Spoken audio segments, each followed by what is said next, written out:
All right, good morning, everyone. Welcome back to the 35th Annual Eudora Welty Writers Symposium.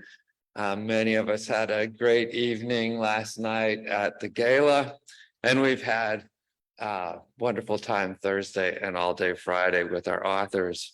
Once again, I would like to thank the Robert M. Herron Foundation for their generous support of the Welty Symposium and the entire Welty series.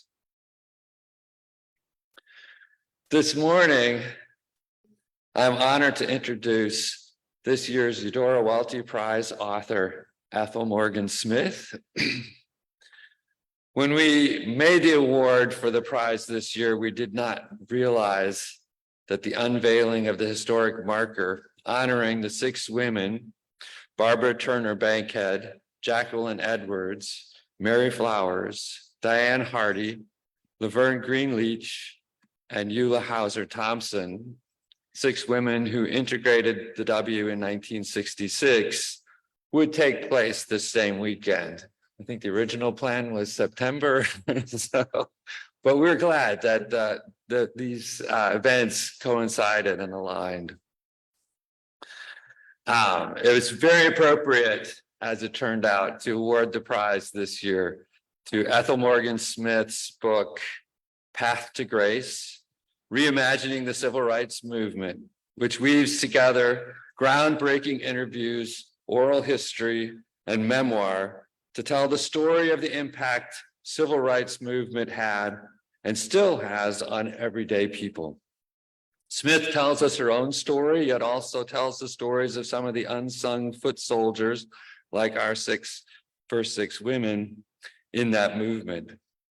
It is a story not only of the marches and sit-ins, but of the activism that built community support that is still vital today.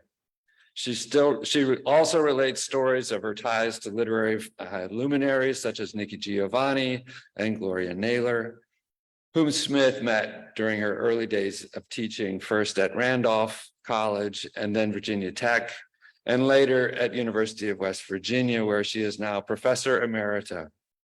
She has written 2 previous books, Reflections of the Other, Being Black in Germany, based on her experience on a Fulbright in Tübingen, and From Whence Cometh My Help, the African American Community at Hollins College.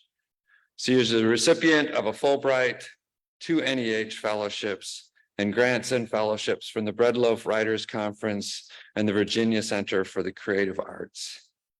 Please join me in welcoming Ethel Morgan Smith.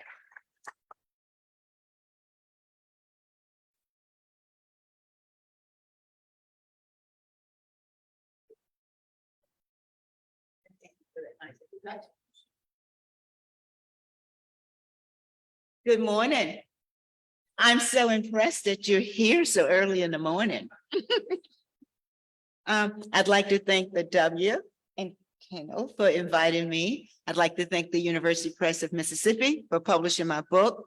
And it really is a beautiful book. It even feels good. So I am very grateful for that. I'm even more grateful to be a recipient of the Eudora Welty Prize. It is so heartfelt to receive this prize from a writer I have worked with, taught, and read all my life. So it makes me, it's just a wonderful feeling. So I am especially thankful for that. And I thank you, our audience, for being here. So what I thought I'd do is read part of a poem from Eudora Welty. It's one of my favorite ones, and it's short. Oh, glasses. Truth, she said. The moon never tells what it sees, never reveal the robber's face. Willows whisper and do not lie as wishes do. Their business is never truth. It is said that if a coin is face up when thrown, it will land face up on the ground. And a man seeking his fortune might wager on a woman of his dreams. When the sun goes down, She scrubs red stains from his face as his mouth chokes on questions she dares to ask. And she laughs, then crows at the audacity of it, but lies down at the foot of a money tree in a forest that's not a forest, gladed and cocks her ear to hear the river's frogs throated. Guilt is a burdensome guilt is a burdensome thing to carry about in the heart. I just think that is so beautiful. Earlier this week, earlier in the conference, somebody talked about this business of loving. I think it was Maurice, loving the South. So that is a conflict, especially for Black people. When I was growing up in the Black Belt of Alabama, we were encouraged to get an education and move away. That's what we were encouraged to do. And that's what a lot of us did. I didn't do that. I took, before I went to graduate school, I took writing classes at evening at Emory University in Atlanta. And it was very helpful to me. Even though there were a lot of guys there and they always wanted to do, Hemingway and John Updike, and that was fine to me because I had never read those writers before. But one day a woman came in to teach the class. And so one of the guys raised his hand and said, she had just won a prize. She was a journalist at the Atlanta Journal-Constitution. And one of the guys says, why is it that all the Southerners always winning the writing prize? So she was a big woman. She was a giant. She walked over to him and she looked at him and she said, we in the South may not know how to read, but we sure as hell can write. I thought, I want to be like her. So that was the beginning of my journey in terms of trying to love the South. And by that time, Black women were writing books. Alice Walker's In Search of Our Mother's Garden, Zora Neale Hurston, Alice Walker had gotten those books published. And it gave me something to hold on to love a little bit. And then I just remember the women when the guys were, talking to her about it and she told them what she thought about them. But ever since then, I have seen the South in a different way. Like I said, we were always taught that there's this, there's that, and that. Well, history is not all pretty. It's not all ugly. History is chaotic. It's complicated. It's messy. And there is beauty, and there is a lot of beauty in the South, and it's also ugly. But then I went off to graduate school at Hollins University. And there I found this community in the back door of the college whose ancestors had been enslaved. And the college pretended that they weren't. And I said, let me get this straight. In 1842, and there were no enslaved people in Virginia. But anyway, I pursued that. And it gave me permission, interviewing those people, learning how grateful they were of their history, of their own history, even though it was 1989 that they got running water in their community. They still found something to love about the South and about their legacy. So that began my first book. So since then, I've been doing other things about the South. I have continued to live in the South on and off and have learned more about the South. So what I did, I decided, I think after the mid-1900s, a lot of the civil rights icons had begun to die. And I thought, oh my God, we have to do something. What can we do? And it's like, oh, well, I can write. So I make a list, I talk to people, who did this, who did this. I was looking for not the names that you know, not the names that you hear every year at Black History Month, but those foot soldiers, those people who were behind the scenes were the ones that I was interested in. And I was also interested in the civil rights in a personal kind of way, meaning how it affected me or what I remember about it and talking to people. So here's a very short story. It's not a story, it's a short vignette, I guess. And it lets you know what I mean when I said I was trying to make the civil rights movement personal. So this is called Discerning Dreams.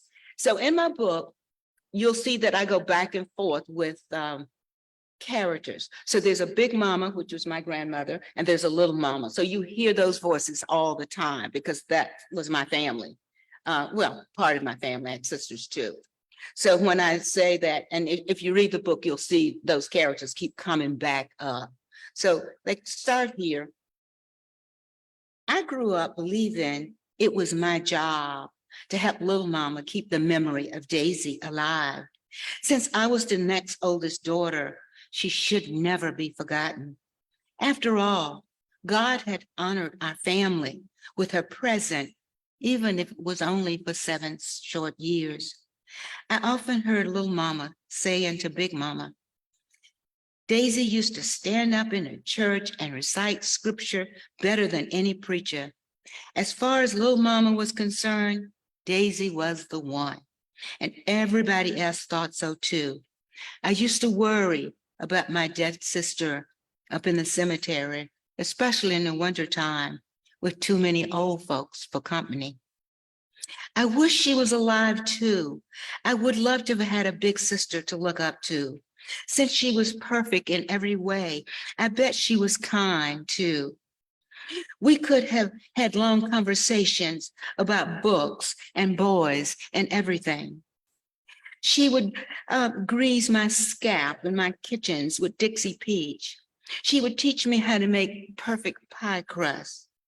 Sometimes I wanted to scream to little mama, we all lost her, but God has blessed you with 3 other daughters, and here we are, alive, begging for crumbs of affection or just attention.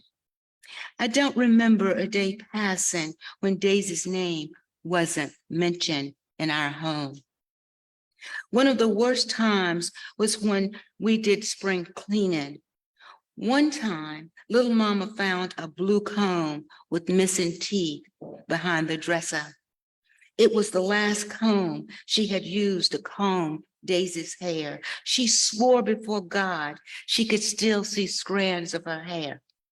She was so distressed that Big Mama thought she may have to get Dr. Faircloth to come. Instead, 2 of the church ladies came. One of them was on the usher board. She brought some smelling salts, and she used it when she used it at the church for the women when they got the Holy Spirit. They finally got little mama settled down. She slept a day and a night. One of the church ladies went by the white woman's house and told her that little mama was sick. The white woman wanted to know when was she coming back. She didn't want her washing and ironing to pile up. By now, I was going to high school. My world was growing. My sister had been dead longer than she had lived. She moved further and further from my heart, but not little mama's. The future was calling my name. High school was in Clayton, and it was real. I was prepared with 3 new dresses that Miss Carrie Mae made me on her new zigzag machine, sewing machine. She had ordered it. We had ordered black Mary Jane shoes from Sears and Roebuck's catalog. Big Mama and Little Mama didn't allow us to go into stores that didn't let us try on clothes. I loved catalog ordering. I didn't have to deal with or bothered with mean white folks. My writing tablet, my pencils, even had big pens, felt like a new beginning. Some students slept on the bus. I was too excited. The 10-mile drive was a whirl away from where I lived. We passed new and beautiful homes that I dreamed of living in one day. The houses were prettier than even the white woman's house where little mama worked. And Miss Pearl, the bus driver, was nice too. Life was good. For the first time in our lives, we colored students of Barber County, Alabama, got brand spanking new textbooks. I had never seen a new textbook.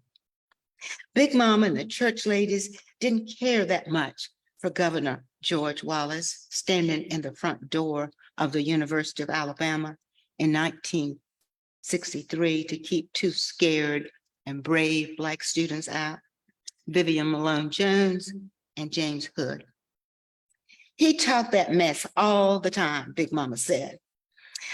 When she would hear him on television, he just want to make folks think, the white folks think he's as racist as they think he is, little mama said. We know his folks.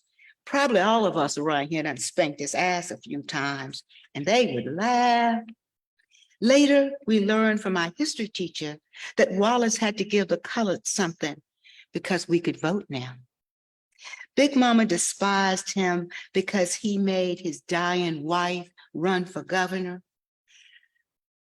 Big Mama and my mama couldn't imagine that all these years later, that their granddaughter and their great-granddaughter, their nephew and their great-nephew would go to the University of Alabama. They couldn't imagine that. Poor Miss Lurleen, Big Mama would say, shaking her head. The silver strands of her hair sparkled like she was standing in the sun as she sat around the kitchen table doing chores. My sisters and I would be in the front room a few steps away doing our homework. What kind of man would keep it from his wife that she was dying? She didn't even have a chance. Little Mama shook the shirt she was ironing. Low down, dirty dog. His day will come, and it's gonna come hard. And just think, white folks think they got the high ground when it comes to God, Big Mama said. And she wagged her finger toward the heavens after she took the pot roast out of the oven. That poor woman didn't have a chance. She didn't even know she was dying. The doctor told her husband, and he wouldn't let nobody tell her. Little Mama folded the shirt like they looked in the stores. Big Mama said. Lurleen Wallace was 41 years old when she died from uterine cancer. Since the law prevented her husband, George Wallace, from running for governor 2 consecutive terms, he ran her. When the doctor told him about the cancer, he ordered the doctor not to tell her or anybody else. As a result, she went 4 years without treatment. She was shocked when she learned she had not only had cancer, but her husband had concealed it from her. She died 15 months after being in office. Schools and other state offices were closed and flags were lowered to house staff. Lurleen Wallace was the first female governor of the state of Alabama and the only governor to die in office. Outraged at her husband, she began radical therapy in December of 1965, followed by hysterectomy, followed by all kinds of surgery. She endured at least 5 other major surgeries trying to live. But the cancer had spread and had its way with her. George Wallace also lied to the press continuously about her condition by telling them she had won the fight. After her funeral, George Wallace moved out of the governor's office, out of the governor's mansion, back to a home they owned in Montgomery. He left his 3 children. The oldest daughter had married by then. The children were sent to live with family when he called her parents and said, "The children are here. You can have them if you want them." We were sad since she was so young and had left 4 children motherless. Big Mama and Little Mama were mad. His day will come, Big Mama said to the television as we watched the funeral of Governor Lurleen Wallace. So that's one of the things. So second piece. Oh, thank you. The second piece is not so long. It's not long at all. We agreed that there would be no CPT, colored people's time. We had serious shopping to do, finding our prom dresses. Little woman woke me up when she left to go to work for the white woman. I was out the door at 7 a.m. Eve Sharp stirred her father's new black Chevy across rural Alabama. Black is the color for the dead, she joked. Her family's funeral home name was stuck on both sides of the car. We felt so grown up, even though we were only juniors, but had been invited to the senior prom. Our hopes were as wide as the pastures we passed. Our smiles were into the future. After high school graduation and then on to college, and somewhere along the line, we'd get married and have brilliant, beautiful Black children and raise a strong Black family. At the mall, we hit the Baskin and Robbins 31 flavors first. I couldn't imagine so many flavors. I only knew chocolate, strawberry, and vanilla. Ruth ordered vanilla. Make sure I know what I'm getting. Me too. Chocolate, please, Eve said. Cherry. All the flavors were pretty as rainbows. We sashayed around, giggling and window shopping. Eve found her dress at a store called 5, 7, and 9. She was petite and hadn't locked herself into a color screen. Her dress was lilac, size 7, and a perfect match for her sweet tea colored skin. We cheered and told her she looked good enough to be on TV. Next, we went to Steinberg's. Some of the church ladies shopped there because the Jewish owners treated them with respect. The fashions weren't flashy, but they were good quality. Only the family worked there. They ain't got no big business backing them, Miss Carrie Mae said, like she was their best friend. I never understood what they meant by being Jews. Mr. Reed, our high school teacher, would know. He knew everything, but he had been fired because some people called him a hippie and he marched with Dr. King. He talked to us about how we could change the world if we were prepared, which started in our segregated classroom in the Black Belt of Alabama. What was wrong with that? I wanted to scream out and ask the world. I had saved $25 from working at the white woman's house after school with Little Mama on Saturdays. The only thing I liked about the work was I got to read Newsweek magazine. When the white woman threw hers in the trash, I took them home after getting permission, of course, to do so. I had read about the race problem, Martin Luther King, and civil rights. When I left for the mall, Big Mama slipped me a few dollars. Don't be acting like no fool and be careful and stay woke around the white folks. Finally, I found a rose-colored A-line taffeta dress with spaghetti scraps and below the knee hemline, and it was a perfect fit. Steinberg's was one of the few stores that allowed Black people to try on clothes. I looked gorgeous. The church ladies would object to the spaghetti scraps in the hemline. A big grin spread across my face. I bought a pair of white satin shoes and a clutch purse to match. The friendly clerk suggested I dye the shoes to match my dress. I ought not to. 2 years ago, Miss Pearl, our bus driver, dyed her shoes green for her daughter's wedding. It rained and the dye stayed on her feet for 3 weeks. Rain was not a friend to us. It could turn our pressed and curled hair into a nightmare if we weren't careful. I stocked up on coffee-colored nylons. The only color they had at home was red fox, which didn't match anybody's skin color. It just made our legs look like they were burning.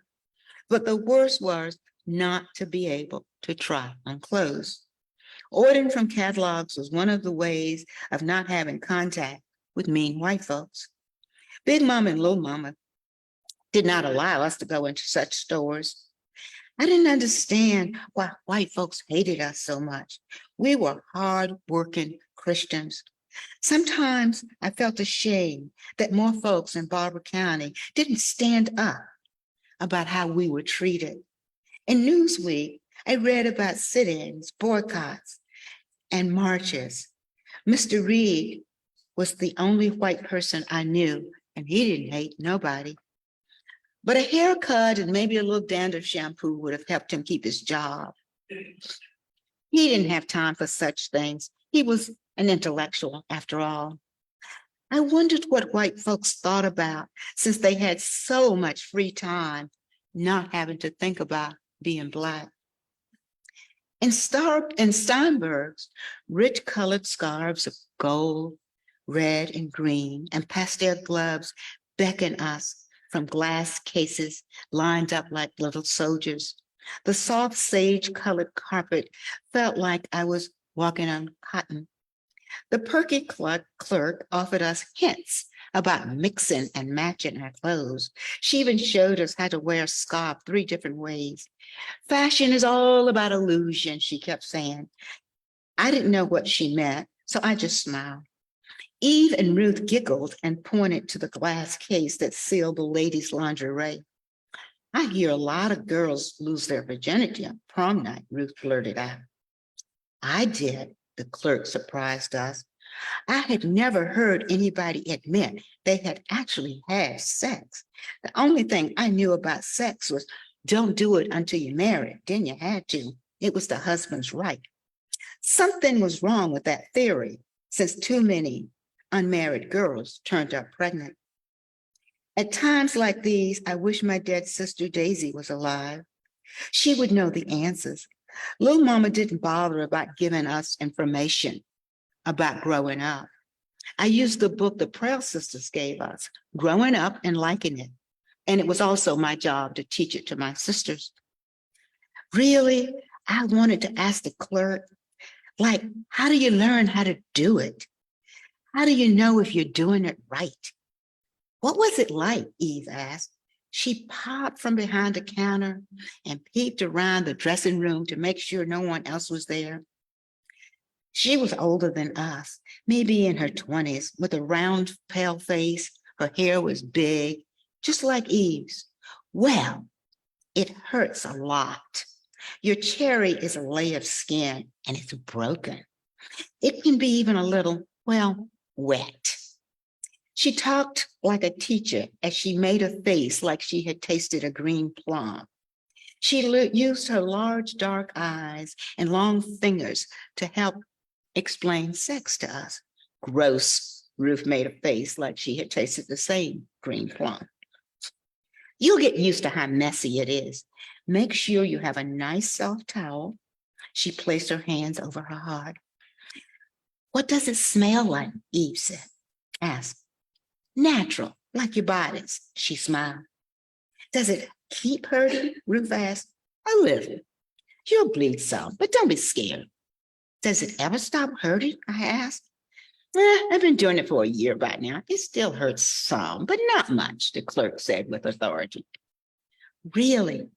I was beginning to feel stupid. I was supposed to be the smart one, but words were stuck in my throat. I couldn't even muster up a question. But not nearly as much as it did in the beginning. Were you embarrassed to see him the next time you saw him? Eve asked. A little. That's why you need to be in love with a person. Just having sex would be just pain. The clerk put her hand over her heart again. Somebody is coming, Ruth yelled. Remember, if you give him too much, it won't be special. Make him beg a little and always give you chocolate. Was the last advice the nice clerk had to offer.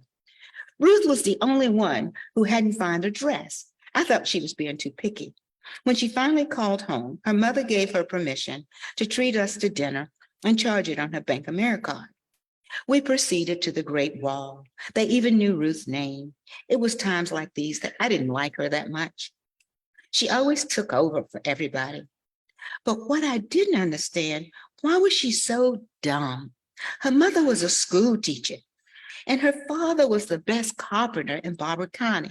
I always thought smart people had smart children. How could that be? I had to rethink who I was going to marry. I had learned a lot about etiquette from working at the white woman's house, and I knew how to order from a menu, even if I had never done it before. I had read about it in books, and I had seen it on television.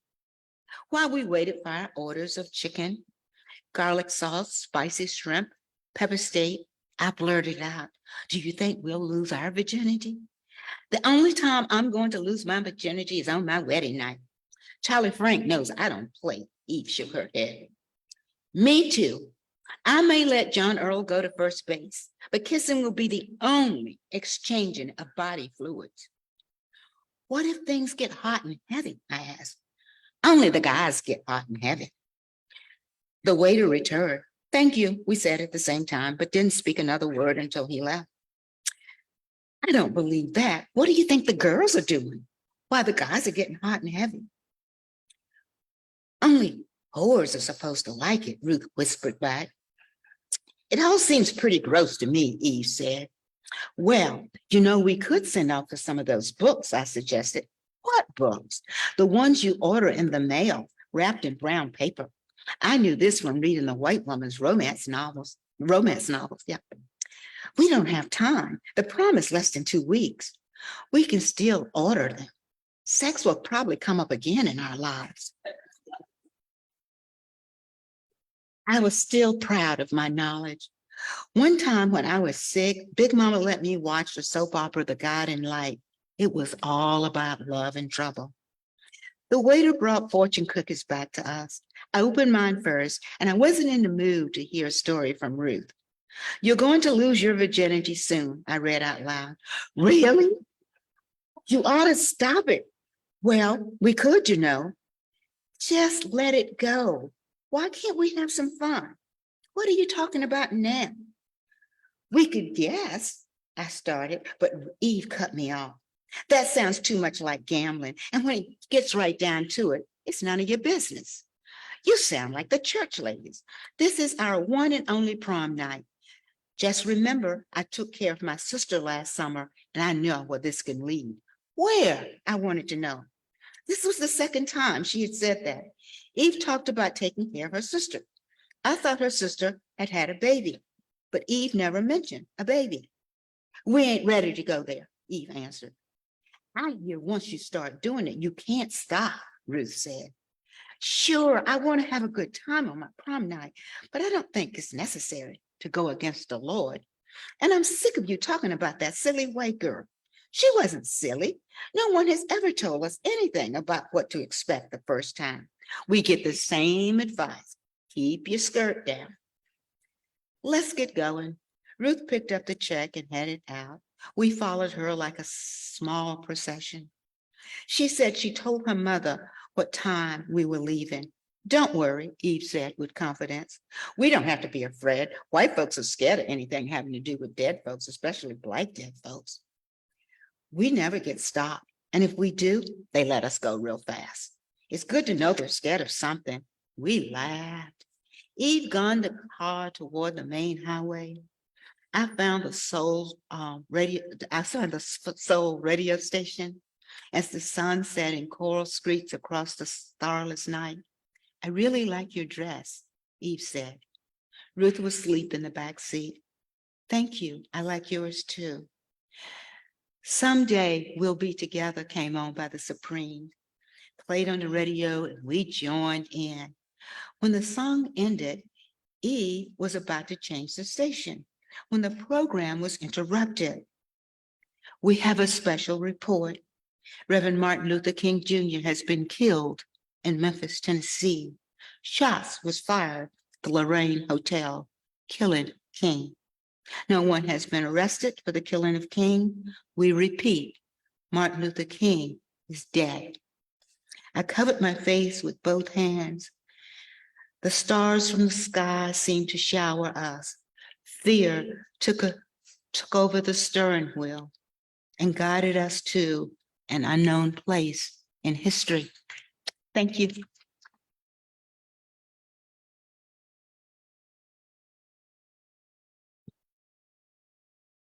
Thank you. Thank you. Thank you. Thank you. Thank you. I would now like to entertain questions or comments you like to have, that any of you have. Yes. So rich and this perfect.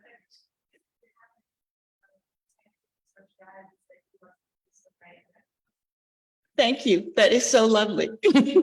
I appreciate that. Any other questions or comments? Yes.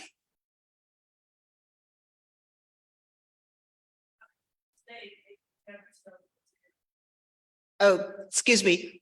I was reading a poem from Eudora Welty. Okay, you see, so I didn't write that, but she is using that as a metaphor. Does that make sense? It's a beautiful poem and it's much longer. So I hope that you read it. Okay. Thank you. That's a good question.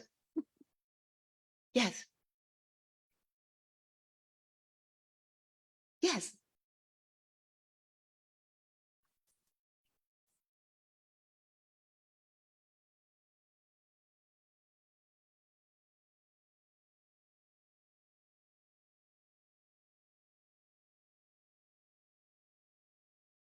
Well, okay, so yes, so I'm 71 years old.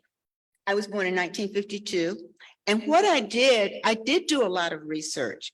I did the kind of research, you know how sometimes in small towns, people write books and they never go anywhere? There are a lot of those books in Barber County. And then I talked to people who were still alive, who remembered him. And that was everybody, because we're from the same county. So a lot of the church women worked for his family. So we know a lot about them. But the interesting thing is, like I said, history has a long arch, okay? Like I said, my mother or my grandmother, they were mad about George Wallace standing in the door, but it did not affect them the way it did when Lurleen Wallace died. It became a feminist issue. This man killed this woman because he refused to tell her she had cancer so he could run her for president. That drew the line. And I can remember the funeral. We sat around with our parents, with our neighbors, weeping like this was a relative of ours. So history is funny in those kinds of ways. You know, you never know what's going to happen, you know.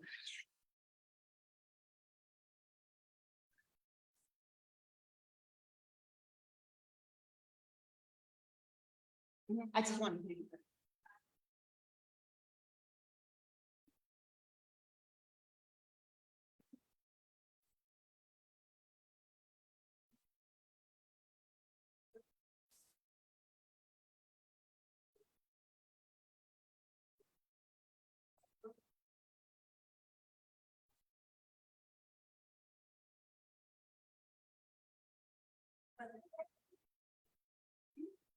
Well, there's also, I interviewed one of Shirley Chisholm's legislative aides. And one of the things, here again, is a very feminist. Shirley Chisholm said being a woman was much harder than being Black when she ran for president. But anyway, so she was a congressperson at the time. And so they thought they would put her in her place. So they put her on the agriculture committee. Now she represents Brooklyn, right? So we don't think about this today, but you know what she did? That's how we got food stamps and WIC. And Senator Buchanan from Alabama said, I don't think we knew who we were dealing with. So that's what I mean when I say history has a long stretch. And believe it or not, they became friends over the years. They became friends. We can't even imagine that happening today.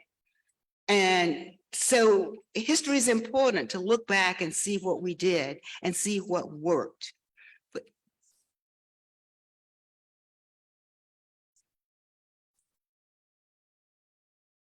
But we don't think about these kinds of things. You know, for an example, you think about in the South, especially all the monuments that are up and all of them, you know, those monuments went up after World War II. People didn't really know who they were, right? And then when people start finding out who these people were, oh God, these are horrible people. We don't want monuments of them. That's because we don't know history. In Germany, there is no Hitler statue. There's no Hitler Parkway, because you know why? They know history. They start teaching their children the Holocaust in the 3rd grade. So that's a way that we're different. But in that we don't know history, we have lived with so much that we probably wouldn't have lived with if we had known history. I don't think Andrew Jackson would have been a big deal, would have been, you know, or a lot of them. But yeah, but the importance of history, it governs our lives. And, you know, history depends on who tells the stories, who tells the story, as in Hamilton, who tells the story. And we have had people who didn't tell our story in an honest way. You know, one of the things that I have a friend named Andrea Lee. She's a writer. She writes for the New Yorker. She lives in Italy. She's a Black woman. And what we're trying to do is, particularly you can do it today sort of easy, because it's always something popped up. Some Black person invented this, some Black person invented that, something we've never heard of before. The traffic light, the machine for heart surgery. Nobody teach. So white people think they own that privilege because they don't know the truth about it. But that's what lying does. It gets you deeper and deeper in the hole. And that's where we are in America right now. We're deeper and deeper in the whole of humanity. You know what I mean? Yeah. All right. Yeah. Question? Yeah. You were the reason. You said something before you talked to me. You said something the other day about loving the South, and you sort of chuckled.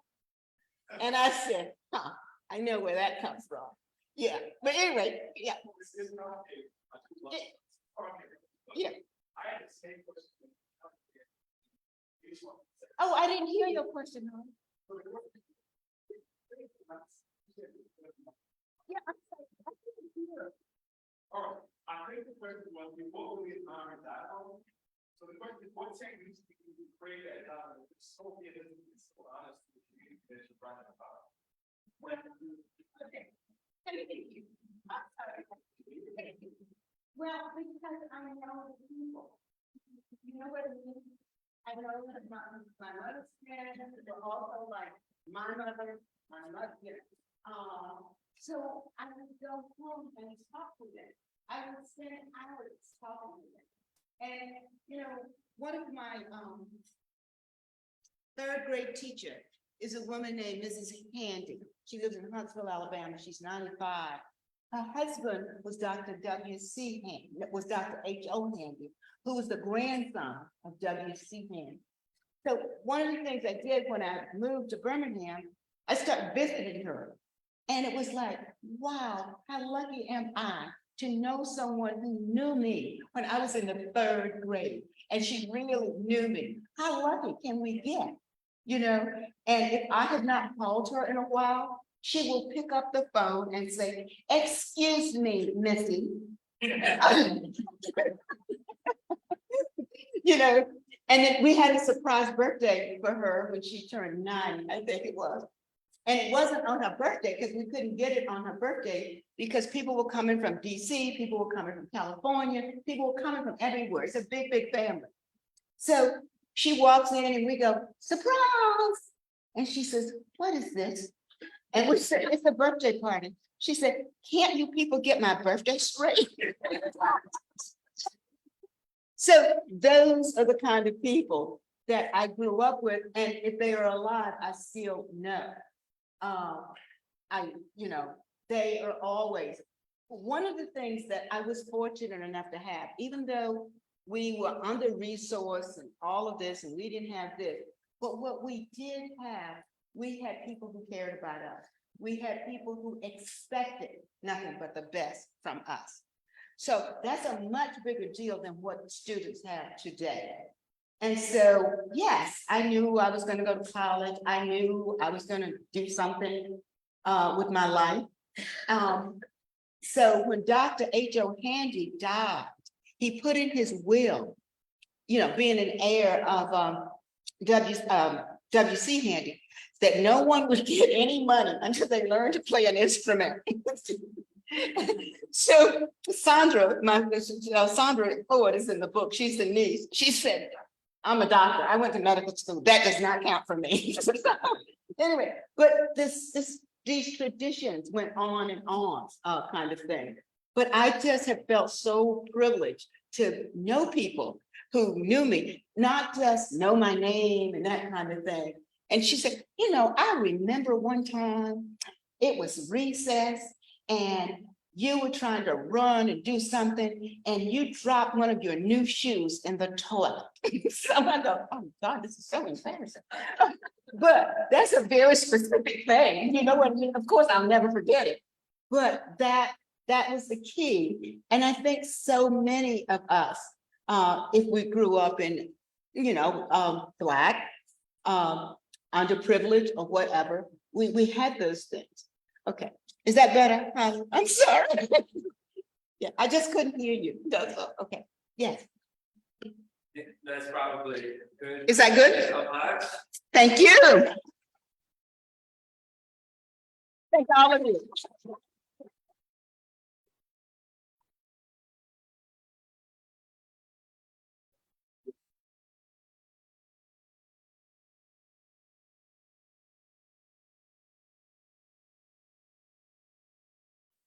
We could talk all day, so and there will be some more time during our breaks, but right now it gives me also great pleasure to introduce our next author. And Christie, I don't know if you want to bring your get your flash drive in and that kind of thing. I'll save us just a little time. I've known our next author, W alumna Christie Collins, for over 15 years. Pre-banner, so I couldn't actually look up the transcript, but 2007. when you graduated, yeah, and I was thinking it was about 2005 or 2006 when you first had a poetry workshop with me.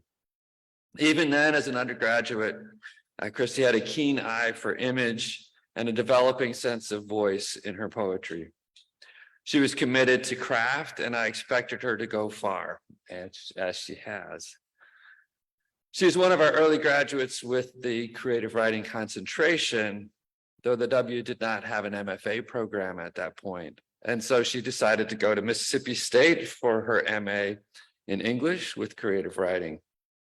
After which she was accepted for the internship program at the prestigious poetry publisher, Copper Canyon Press, making the move to Port Townsend, Washington.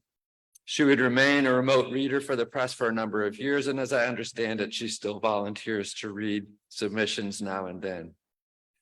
She went on to teach English as an instructor at LSU and to begin her PhD at the University of Louisiana, Lafayette. Fate would intervene when, among other things, her dissertation director was hired away, so she decided to continue her studies and complete her PhD from Cardiff University in Wales, and actually I should say almost restarting your studies at Cardiff. That move proved fortuitous for many reasons, not the least of which was a chance encounter with the Dutch artist Erna Kerk that led to a productive collaboration and the ekphrastic poems in her debut collection, The Art of Coming Undone. These are moving poems with crystalline imagery that explore change and loss, but that also point the ways coming undone can lead to a new sense of identity and new unities moving forward. Please welcome Christie Collins.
Yay, okay. I'm glad that worked out. You never know with the tech how things are going to happen. I mean, tech is meant to make our lives easier, right? And occasionally that's not the case. All right. Well, I was worried about leaving things out today, so I wrote a bunch of notes like a mad woman. So I'm gonna lay all those out, so don't forget anything, be shuffling through them. I want to begin by saying it's absolutely lovely to be here. I'm so honored. Thanks to Kendall for asking me and to the entire Welty Symposium for inviting me to be here. It's great to be here with you all. And it's also just great to be back at this university. So thanks to everyone. And also thanks to MUW, because I was thinking earlier today, and I really think coming to school here as an undergraduate was really the best thing that I ever did. And I realized that my husband is here and you might be wondering about that.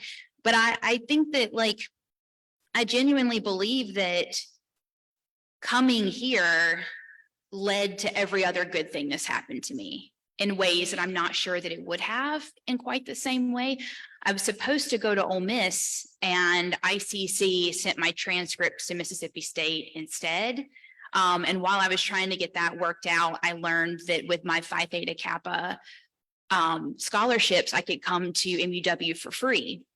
And I was like, what? And then I realized they had that creative writing concentration, and I was like, okay, well, this is just fate. And I think it was also fate. I mean, it was kind of maybe sending me to Mississippi State as well, which is what I did next. But anyway, so that's all to say, this is a very special university to me. It's a very special place. Every time I come back here, I'm just reminded of how wonderful this place is and how wonderful the university is. So anyway, I could just gush for a while, but I'll stop. A special thank you as well to my fellow Welty writers. It's been an absolute blast to speak about writing all weekend and to hang out. I do teach creative writing and literature at Mississippi State, but I don't get to talk about writing as much as you would think I would be able to do. So that's just been an absolute joy. And it's been so lovely to hear you all read. So it's been wonderful. And thank you to the students that have been here, the MS students, the MFA masters students, all of the people that have been here, readers, writers, students, because it's just been so many great chats and just such a great time. So thank you. Okay, so what I want to do today is I actually want to begin with some older poems in the book that aren't linked to the artwork. So I'm going to kind of do outside of the artwork first and then move to the art. And the reason why I wanted to do this is because this was quite a long project. So my earliest poems in this book go back to 2008, 2009. And the latest poems are from about 2020. So that's about 11 or 12 years of my life. I did not plan this. I didn't think, you know what, let me take a decade to write a book. That sounds like fun. But you never know quite how things are going to happen. And you don't always know what a project is going to look like. You know, I began in the master's program, just finding my voice and thinking about things that really mattered to me and what I wanted to write about. So anyway, so these poems, like I said, they link me back. I was here in 2000, from 2005 to 2007, and these poems are 2008 to 2009.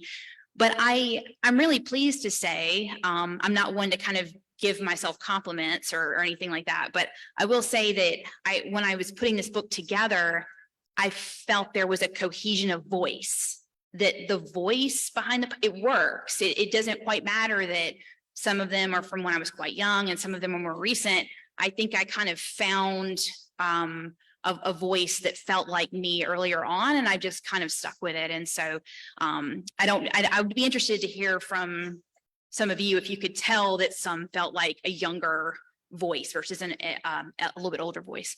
Anyway, also this book is really, I mean, largely it's about divorce. It's about grief. It's about moving from one country to another. It's about finding love again. I'm not going to read any divorce poems today. I've been reading a lot of those, and you know they can be a downer. They're also like happy and lovely poems as well. But I'm going to kind of read some different pieces today. So anyway, I'm going to begin with the poem "Whole 9 Yards." Pull that up. So "Whole 9 Yards" is a fun piece because Catherine Pierce, who many of you know, is our current poet laureate of the state of Mississippi, and she was also my poetry advisor when I was at Mississippi State.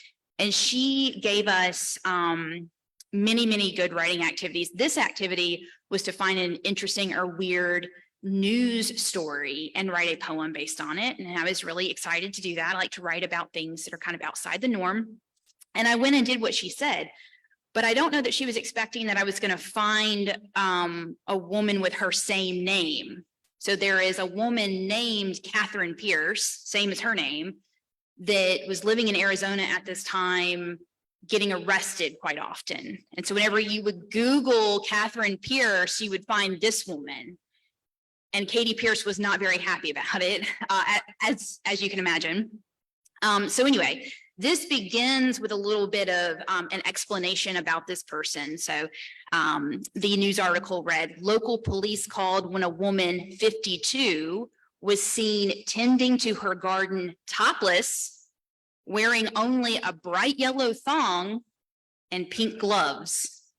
This is a real news story. You can look it up. And that's a gift from the universe, right? Because you have to write a poem about that. This is in Arizona. So what I'm trying to do here is kind of imagine, who is this woman? What would her voice be like? What would she say? And so this is that poem, "Whole 9 Yards." No one mentions the yard unless the weather is mild and warm. Yard leaps from word to memory, dead like clay until dug up again. I say the world does not die. I say it takes a woman to build a world. What girl didn't dream of a secret garden, a green moor, an English mansion, stone walls, and eyes that peek? What woman would deny the wind on her bare form? This is intimacy, saying yes to mean yes. I've been the seed and the shovel. I've been sized and shipped. I've been green like turnip, white as the skin on the onion. I've been all colors lover, and the best one is free.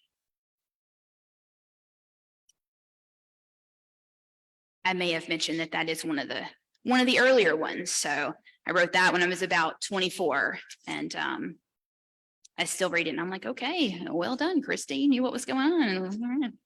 That's a good one.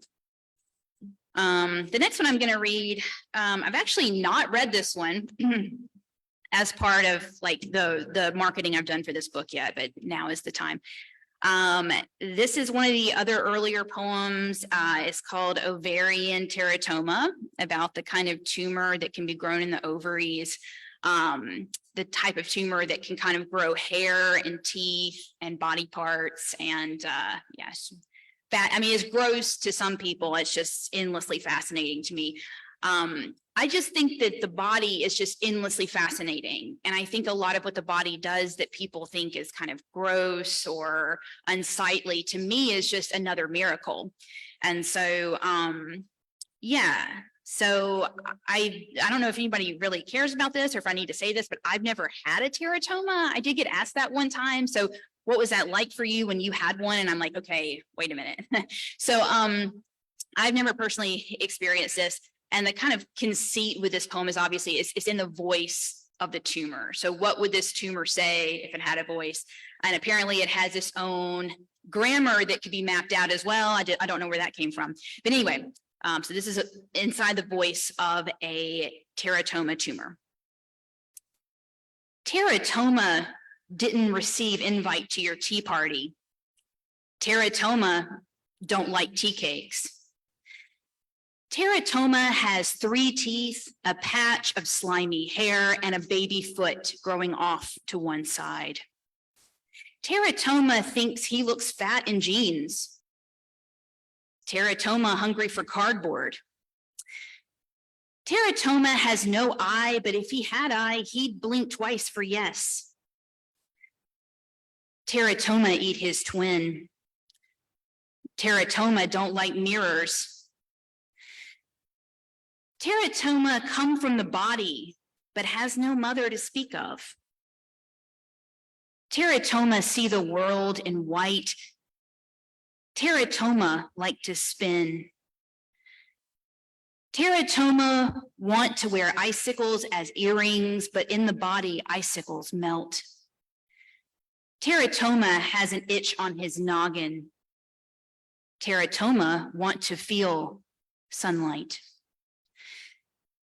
Teratoma, another wonder of the body, but he knows you look away. Poor little tumor. Poor little guy. All right. And now that everybody thinks I am sufficiently strange, we'll move on. Okay, so the next poem I want to read is a meta poem. It's another older poem. So this one comes after I graduated from MSU and I was living in Baton Rouge. And for about 3 to 4 years, I became kind of obsessed with meta poems, and I just thought they were endlessly fascinating, and I wanted to write a whole bunch of them and publish a whole bunch of them. And I've never had great luck with getting them published. And I had the good fortune of meeting Mark Doty at AWP. And that's one of the things I asked. I was like, I have all these meta poems and I don't know what to do with them. And he was like, you know, the question I have for you, though, is why should the average reader care about your meta poem? Like a kind of non-academic reader is not going to be as invested in that as, you know, anyone else. And so I think that's a fair point. And I think, you know, if you're going to keep writing them, you do need to find a way that it's not going to just appeal to the academics, but to others as well. So in case anybody isn't aware, a meta poem is a poem about poetry, right? It's kind of self-reflexive and writing about the form within the form. In this case, in this meta poem, the speaker is the poet who is trying to woo the poem, and the poem is not very interested in being wooed. And I was actually revising this poem during the Me Too movement. And so I was thinking a lot about, you know, no means no, consent, things like that. And so I kind of revised a little bit based on Me Too, just to throw that out there. Okay. First love. Poem of mine, here we are parked at makeout point. In the front seats of my daddy's red hot Firebird, the summer burns on your breath. And because I feel luck or lust, I peel the cotton straps of your tank top from your shoulders and kiss the soft sounds of your long lines. I want to scan my tongue over the curves of your form. I feel frisky, so I go to cop a feel of your images, but you turn me down, taking my hand away from the very cusp of short-lived splendor. I'm moving too fast, you say, and clumsily grabbing at anything, forcing it, you say. The night has turned, my thinking revised. The moonlight glares, illuminating the refrain between us. Your face, a soft lyric, an elegy. Other couples peel out late for curfew. What truth to take from this blunder? That this was just a messy fling, a mistake, soon to be buried in attic notebooks. At your doorstep, you reach for my hands, kiss my forehead, and assure me that this is only the beginning, that you will unfold when you are ready, when I am ready, when the conceit is finally well crafted. My heartbeat slows. I nod, peck your cheek, begin the lifelong drive towards getting it right. Okay, so I'm going to move over to speaking about the artwork now, which got up here on the screen. So I'd like to begin by saying that, The Art of Coming Undone is my debut collection of poems that includes an 11 poem image collaboration. So I like to kind of put that out there. It is a collection of poems first, and then it kind of includes that collab as kind of part of the larger book. So this is Erna and me when we met in the Netherlands near her home to kind of work together for a while. And of course, I have the book over here on the other side. I got a couple of extra photos of Erna. This is her in her studio making one of her line of cuts, and then her headshot. I want to encourage everybody, her bio is in the book, and there is an artist statement as well. So please check both of those out. Also check out her website. She does ship to the US and her prices are way too reasonable. So please look her up and give her a little bit of love as well. But I did just want to mention where we met.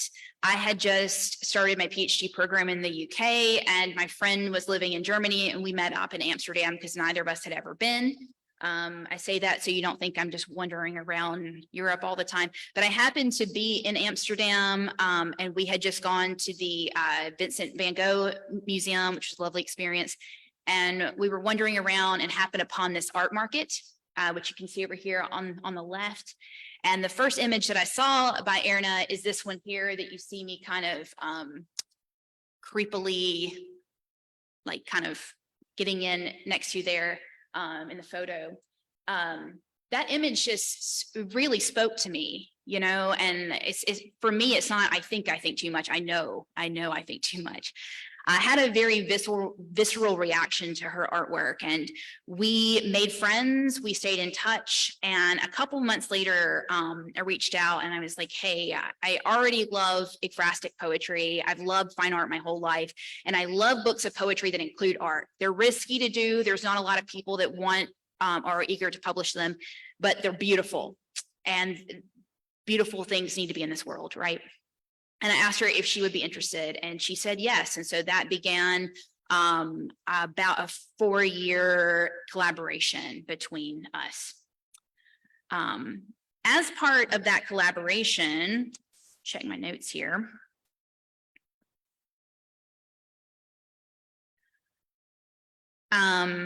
So one of the reasons why I fell in love with her art is she's working on a lot of the same themes as me, with things like female pain, wonderment, wanting, and so I think that that's one of the ways that we kind of overlapped.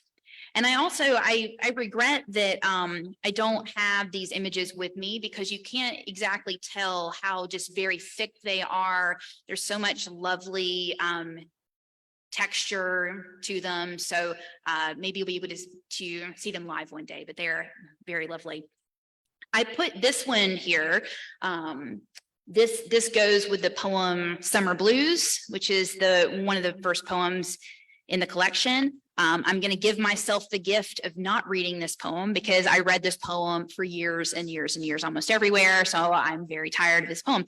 But it belongs up here because this is the first one that we did as a unit. So the image already existed. I actually bought this image from her, and I brought it back with me to the US.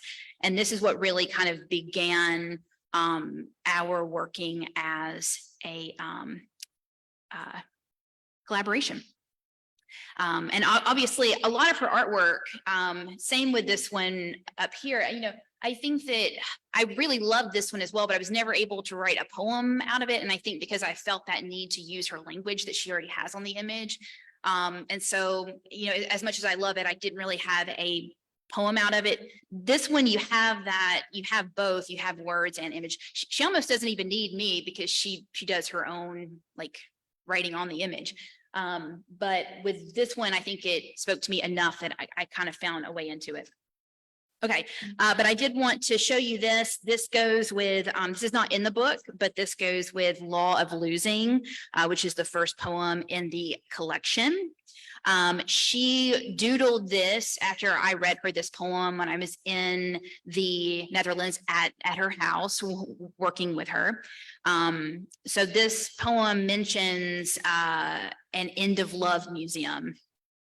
And so she's like, oh my God, I love that idea. That's so great. And then she just like doodled this and she thinks it's horrible. And I just think it's absolutely adorable that you got this little kind of sketch about what would that look like if it really existed. So a few other things that I say about this poem is that the collection does begin and end at a museum. So if you caught that was intentional. I didn't write those poems to be kind of bookended, but once I saw them and I had them, I was like, okay, that's absolutely what this is meant to do. So begin here in a kind of lost museum, but then you end up at a museum where it looks like things are kind of coming back to you and that you're going to find love again. And then my last note here before I just read to you is that I've started to kind of think about a book of poems as being a kind of museum. I mean, it is kind of a physical exhibit for poets since we don't really exhibit our work quite often. You know, it is kind of like a museum in a way, the book of poems. I say we don't really exhibit, but if anybody's interested, I do have an exhibit up at SAC in Starkville. So if you happen to be around, we have some of Erin's art and some of my poems. They're all for sale as well if you're looking for a good Christmas gift. So anyway, Law of Losing. What happens to the fusion of a love that's been lost, knowing that energy cannot be created or destroyed? Where does love reemerge after? At the End of Love Museum? I have so many exhibits there.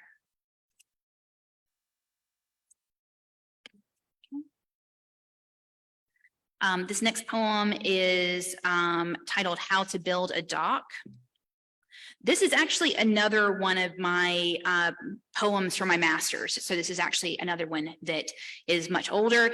And in this case, so I did forget to mention for those that might be new to the book, within the collaboration, there's 11 images and 11 poems. Half of those, Erna based the image on a pre-existing poem. The other half, I wrote a poem based on her image. So with each one, it's been made for the other piece, okay? So in this case, she really loved this poem, and this is the image that she made based on the poem. How to build a dock. This is also based on the fact that my dad built a dock in Florida with his family, and apparently it was a nightmare and took a whole bunch of years. But by the time I was around, it had been there for a long time, and I just remember it very fondly. But of course, like many poems that are how to, it's not really giving you directions on how to do the thing. So, but anyway, how to build a dock. Block out 3 summers, buy a forest of western red cedar. Prepare for failure, the kind you must dive underwater to amend. Use string to measure the distance between posts or the distance from start to finish. Be the lover whose song cannot be cured. Be the girl whose father wouldn't approve. Only when you finish will you know the depths of your futile desires. Here at the edge of the dock, you are surrounded by salt water, but you are no closer to knowing the sea.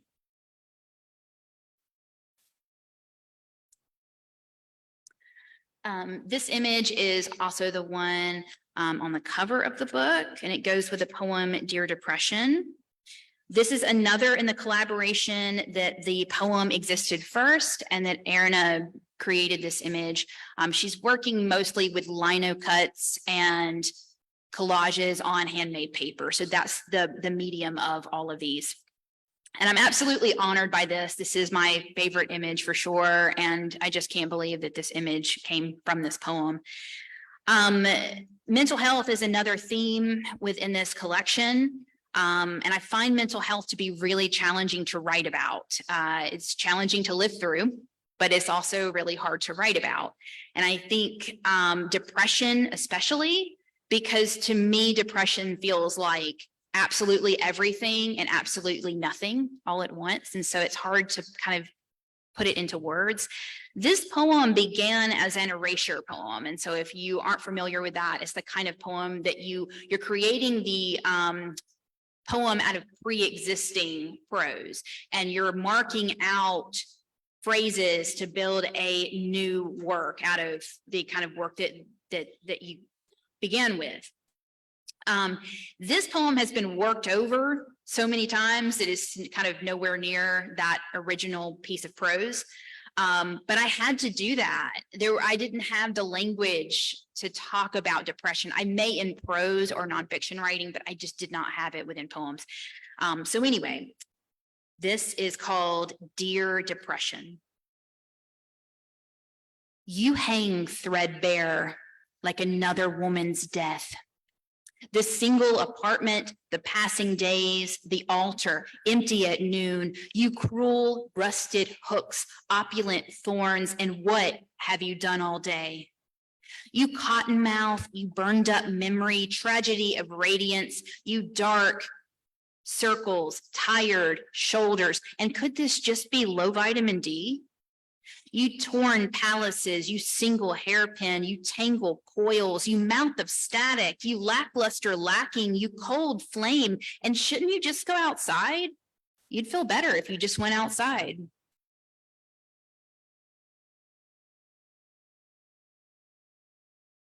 Now that I've brought us to mental illness, I thought I would just keep us here for a little bit longer.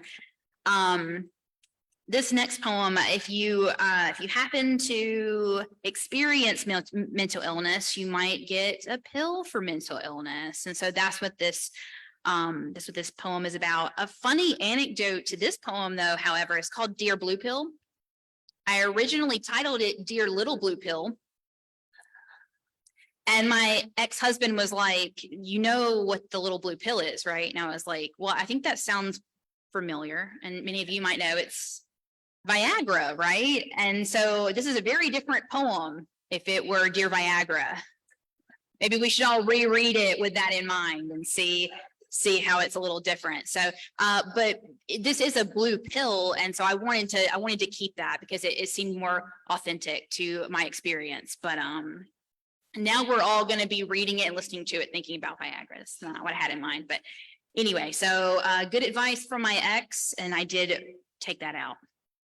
Okay, so in this case, it's kind of the speaker speaking to the medication and, you know, that kind of resistance to like, I don't want to be on pills. I don't want to have to take medicine. But then you realize you have to, you need it, you know, and is what it is. And it can be really helpful. Okay. Dear Blue Pill, can I call you Bill? Seems easier, more casual. Do you like what I did there, Bill? Using two of your descriptors to create a neologism, portmanteau. By calling you Bill, I mean to poke fun at your unwelcome presence. No, Bill, that's a lie. I mean to keep you up at night, writhing, waiting for me to find you as an equal in a dimly lit alley.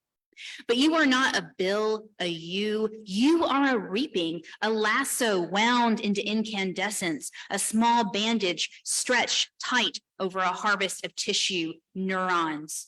Bill, if I can call you Bill, you are sent to make nice, to untwine, to wrangle a wild, sad mind. So I'm warning you, Bill, I'm keeping my distance, even as I take you into my body, as you move unwanted about my bloodstream. Don't get too comfortable, Bill, because when you least expect a storm, I will be the thunder whipping outside your door, the branches breaking apart, the clothesline snapped in two.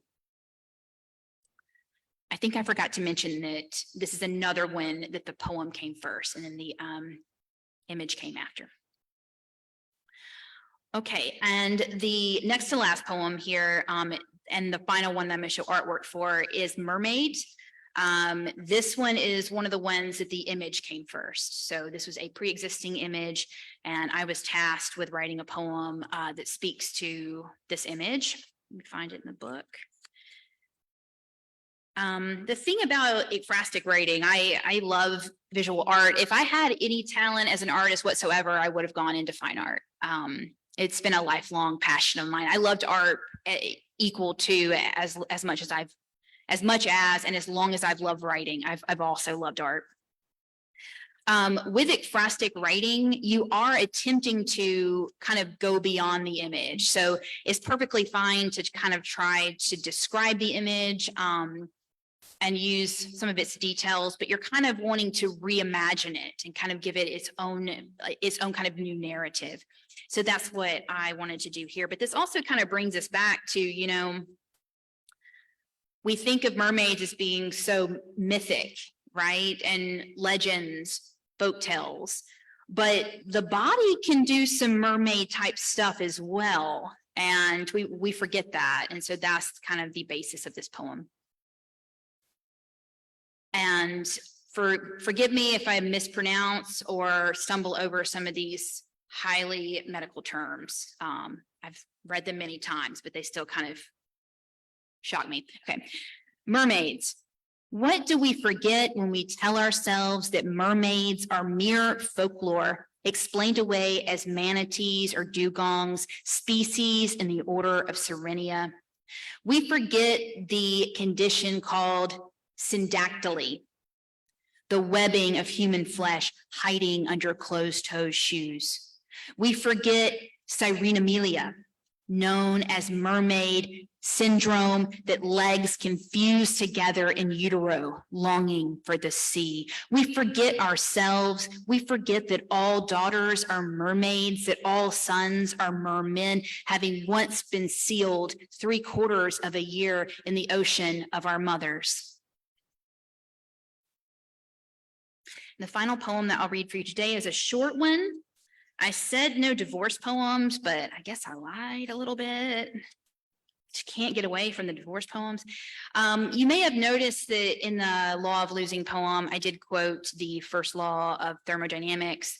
A couple of my exes were engineers, and so you see that throughout this, this book. And we're coming back around to that. So at the beginning, I'm saying, you know, but what about this energy? Like what happens to this energy that we had, and we know how energy functions, like, you know, where does it go? And so that comes back up here near the end in this poem, which is called The Art of Letting Go. Nothing is truly lost. I see that now. All those times we talked about the first law of thermodynamics you studied in your engineering classes, that energy cannot be created or destroyed. What if we had made the connection sooner, seen ourselves as part of that same energy? Then we would have known that we never truly began, never ended, that our story lives on as it always has. Okay, that's it. Thank you all so much. Thank you. Thank you. This has been a joy. I'd love to answer any questions. Anybody has any? About poetry, your love life? Oh. Hi. Okay, sorry, I had to go all the way around the room for that. Yes, hi.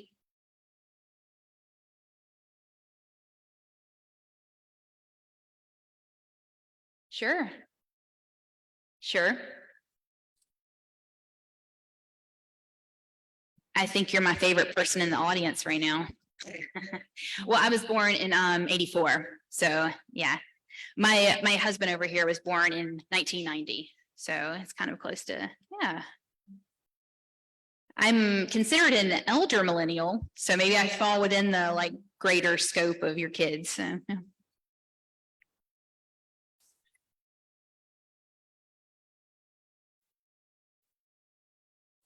Oh, that's lovely. Yeah.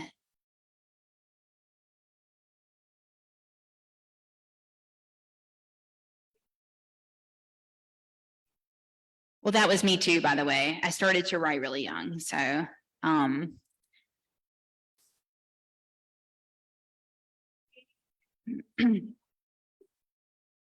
well, thank you for thinking I might be younger than I am, A, and B, no, I mean that in a good way. Yeah, so but and I would also love to sign a book for her if you're interested. So yeah. Thank you. Any other questions? Yeah.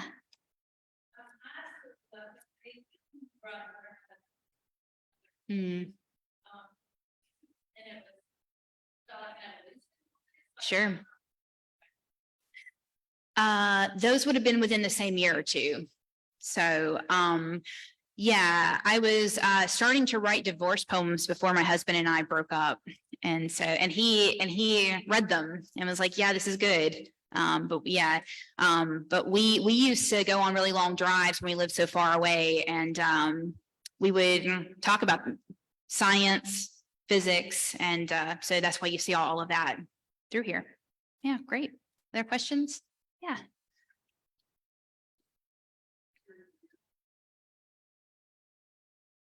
Oh, that's a really good question. I don't think I mentioned this earlier, and I meant to. One of the things that makes the W a really special place is this is the first place and educational place that I felt like I could be myself for the first time in my life. I was not myself in middle school or high school or junior college, which was more restrictive than high school. ICC kind of felt like a nunnery in a way back then. And so I got here, and the people that come to the W are individuals, you know, and the faculty and just the environment meets students where they're at. And I needed that. I needed it to be okay that I was not like other people and I didn't think like other people. And everybody was cool with that. This is a place that says, come as you are, you know. And I mean, that is before I would even say that I had wonderful creative writing classes with Dr. Dunkelberg, who I'm now supposed to be calling Kendall because we're all adults now. I keep forgetting that. Wonderful workshops. And then they've also stayed in contact with me all these years. And so, yeah, I can just go on and on. I'm gonna stop gushing about the W. Yeah. Yeah, you. Oh, thank you.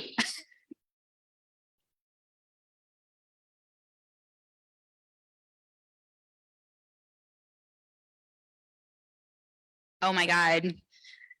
I don't know who my favorite is now. That's one of the two. I think I feel like that like serious poetry can't be ha-ha funny, but I think I do have that in my personality. And so I think if you're trying to be authentic in your writing, you need to be authentic to your voice. And so, you know, it just comes through. And also I want to say that some of the content is dark, you know, things like loss and grief and divorce and mental health. And if you were just going down that kind of rabbit hole of despair, it would be almost unreadable. So I think that the levity and the humor kind of brings back just the joy of living, you know. So thank you for that. Yeah. Oh. Sorry.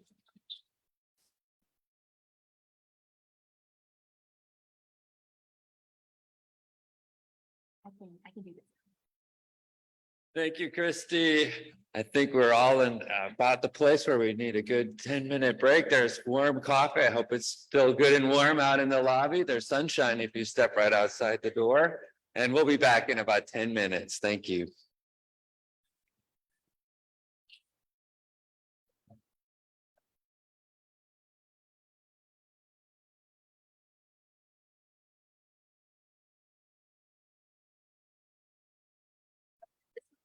is I have not used.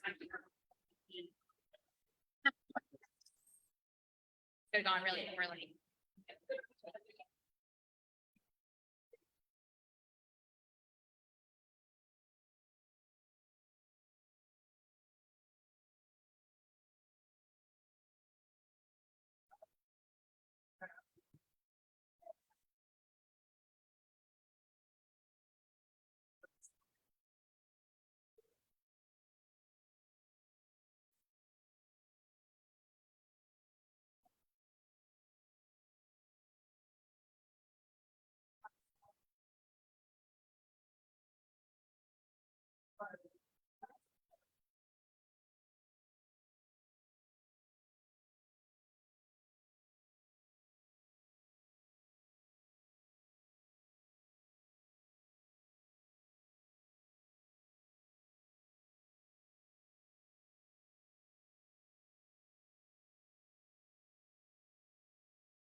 Yeah.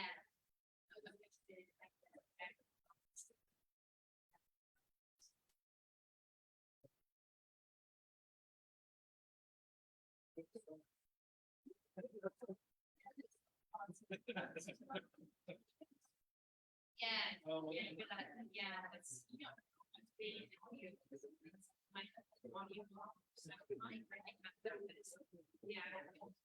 I know.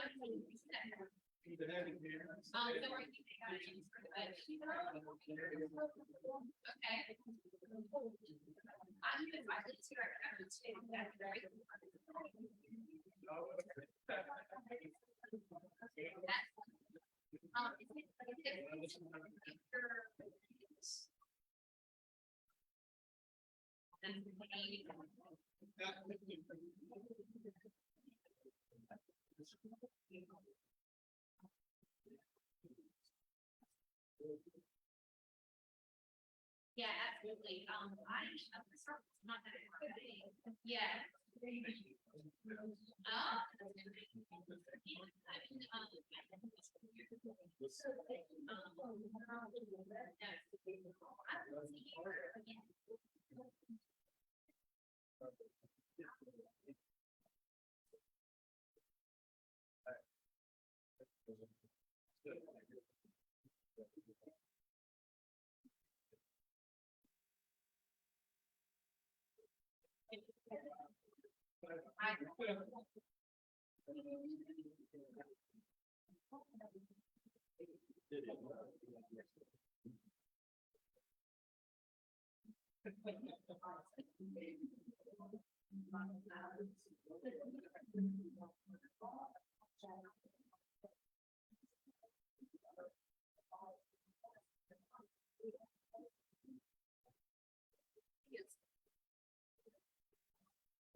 All right, if we can find our seats, we will get going here. Okay. Yep. Okay, to go there, okay.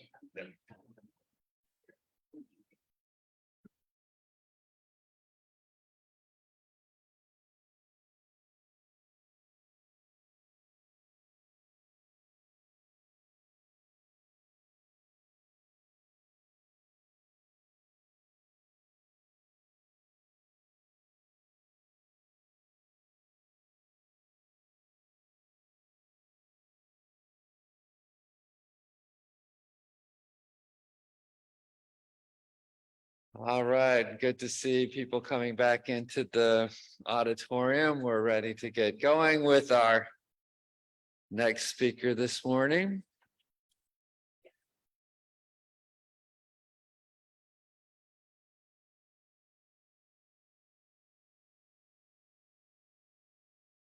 Our third speaker this morning will be Ellen and Fentress, who I've had the great pleasure of teaching alongside in our low residency MFA program.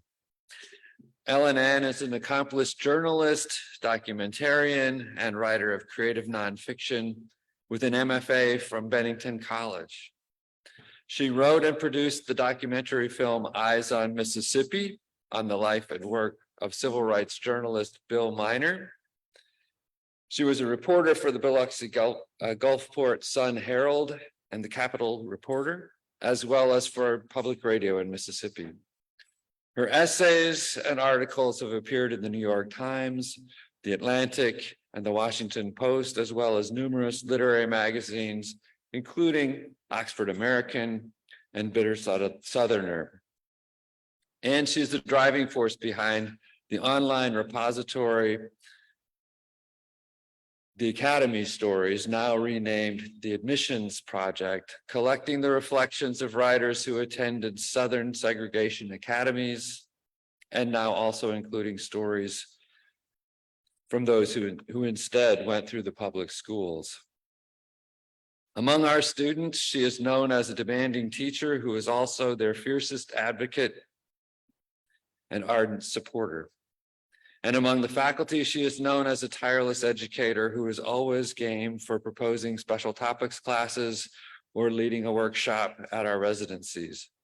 She's become a vital member of our core part-time faculty, and we are thrilled to celebrate with her the publication of her first book, book-length collection of essays, The Steps We Take, a memoir of Southern reckoning. Please welcome Ellen N. Fentress.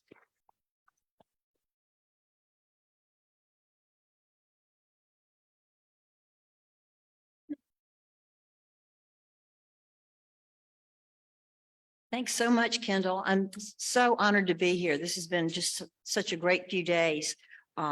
Just the, readers and writers are the best people. So this has just been a great experience. And the Welty writers, I've been so inspired. I've just so many books to read and many things to think about. Thank you. This has just been a great experience. So I wanted to talk a little bit kind of back into my subject of the book.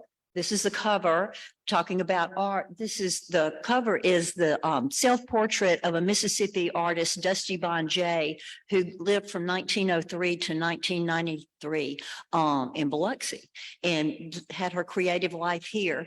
And this portrait is owned by the Mississippi Museum of Art. They had a show of her work a couple of summers ago, and this painting haunted me. I love it. She was she was a very modern artist, and she didn't spend her time painting fruit and magnolias as a lady artist in Mississippi. She always embraced the new, and this was sort of her expressionistic phase. In 1943, her self-portrait, The Balcony. But you got to love it. I love the idea that she did things in a new, fresh way on the cutting edge, but she made it her own. And you got to love that side eye. I just love the way she's thinking it out for herself, and she has her own ideas. So we're going to back up. All right, so one of the students, it's been so great having the students, the MSMS students and some of our MFA students here. Someone was asking a couple of days ago about how do you reconcile using your college time to get prepared to get a great job versus honoring your art and your creativity and something you dream to do.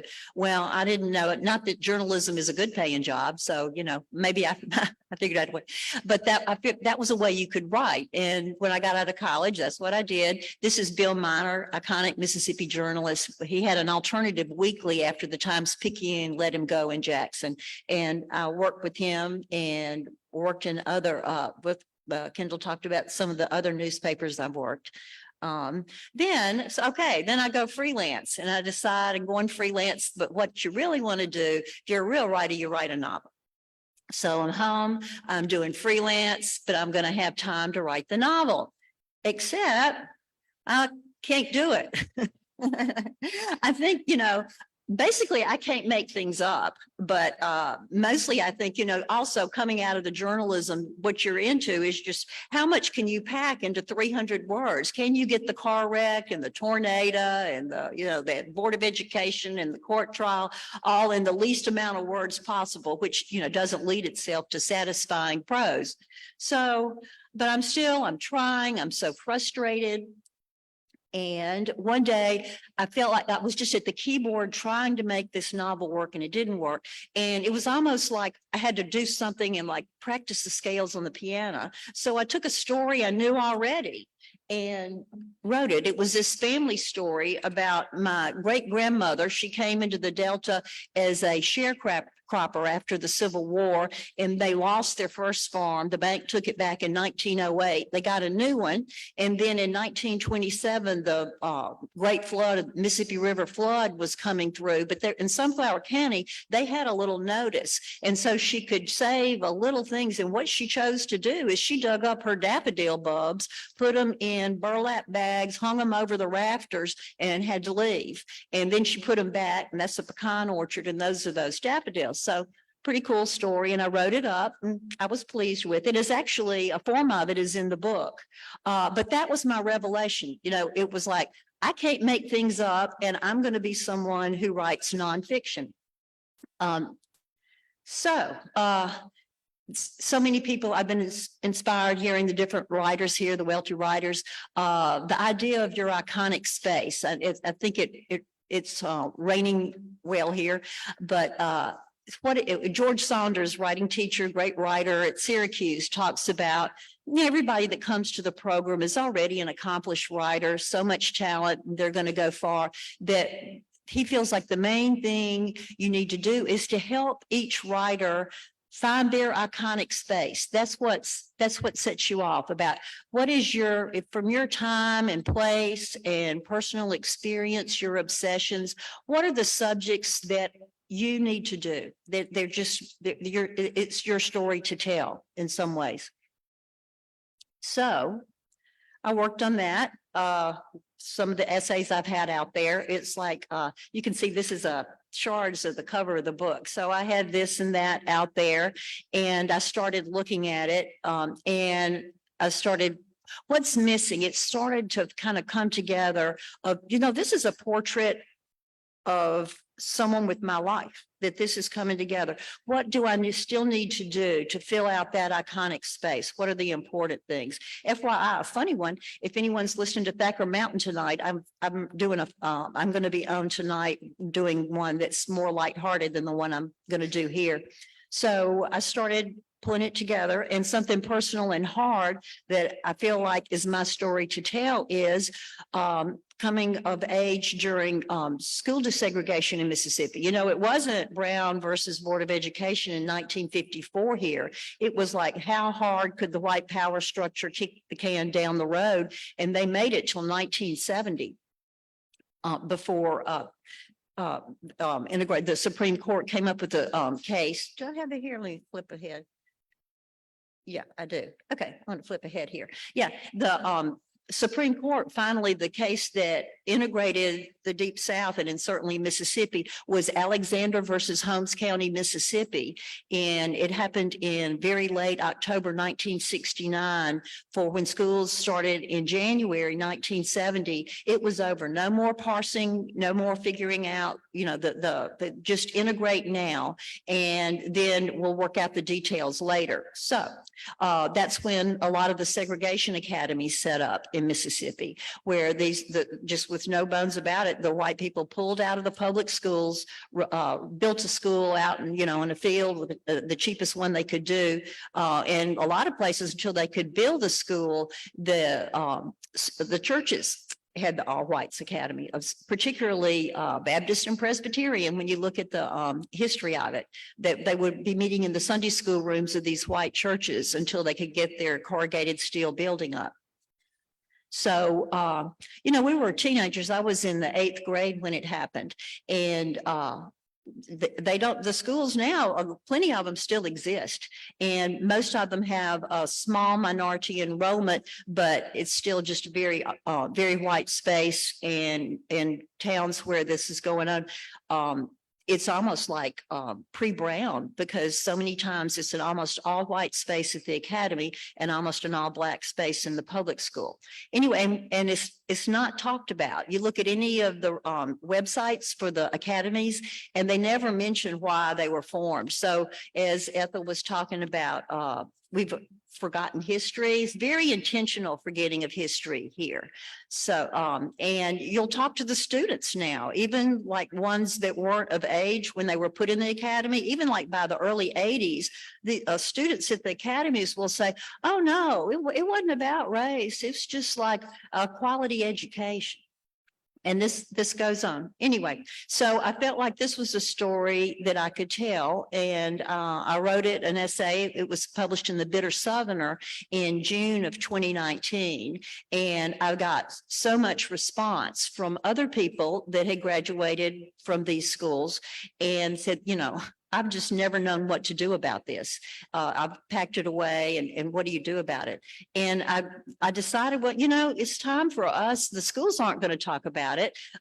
In Mississippi, in the legislature, it's all they can do to keep them from giving vouchers to these schools sometimes. So, if there's going to be a memory of this, we're going to have to do it ourselves, and we're going to have to tell our stories.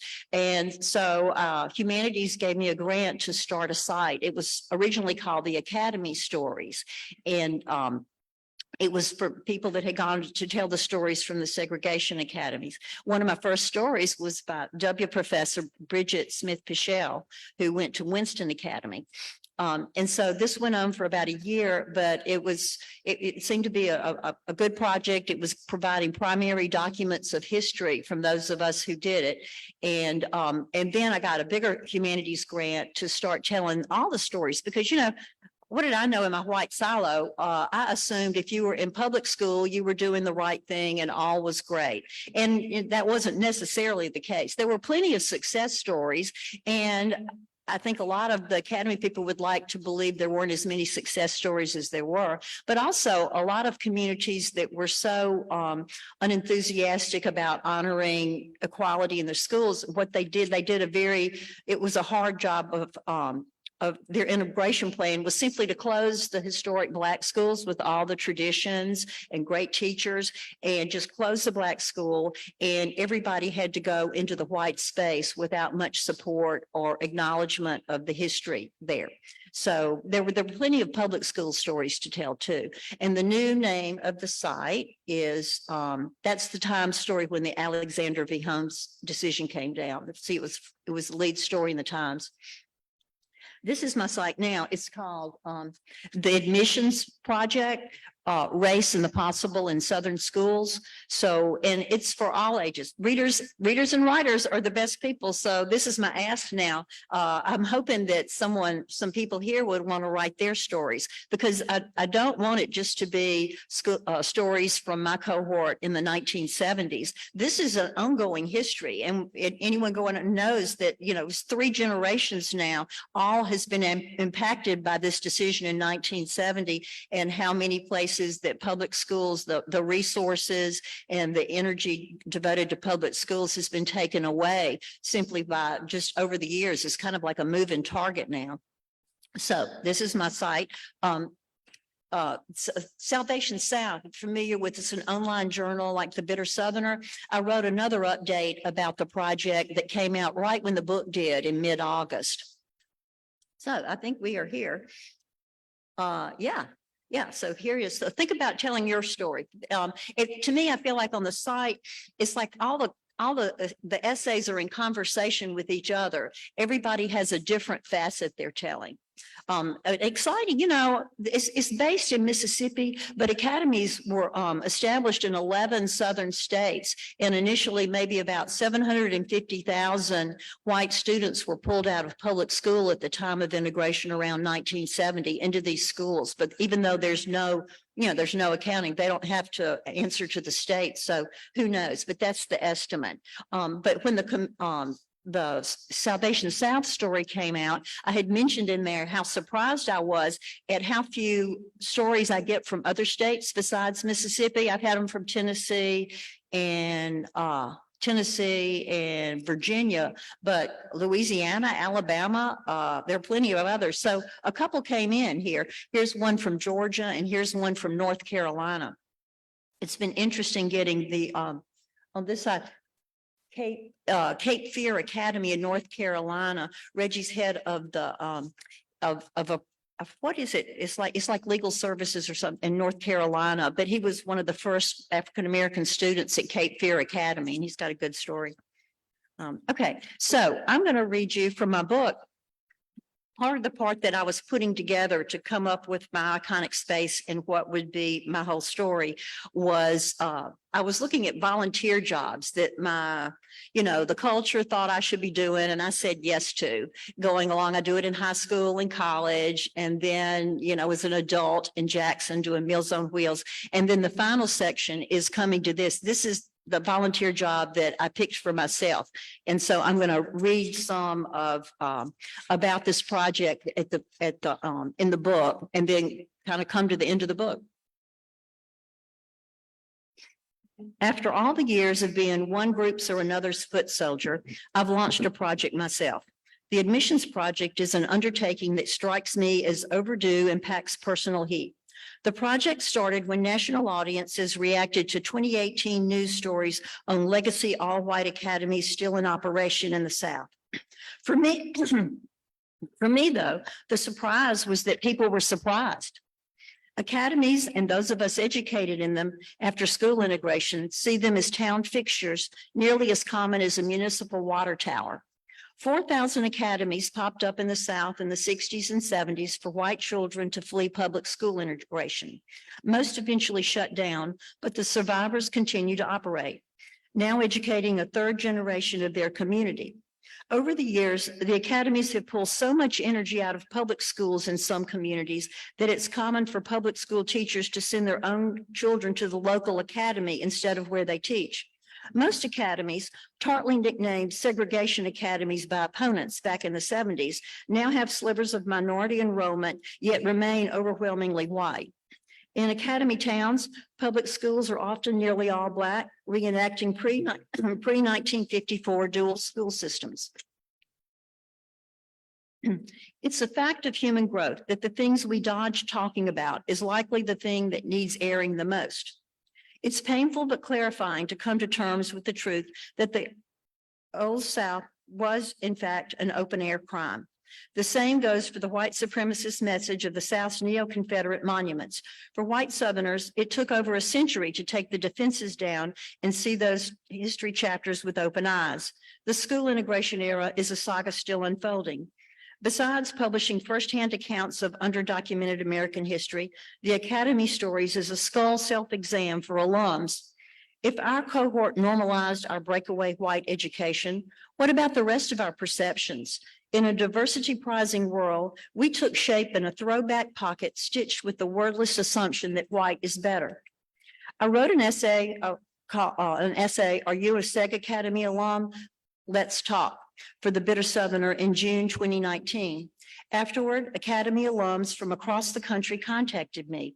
They'd wondered what to make of their Academy years too. Most, like me, played off that part of their youth.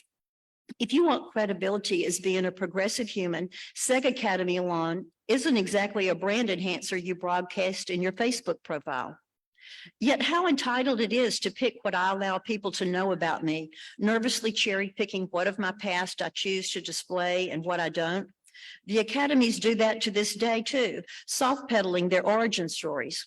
None of the school histories make mention that the U.S. Supreme Court ended further stalling of school integration in the Alexander v. Holmes County Board of Education ruling in 1969.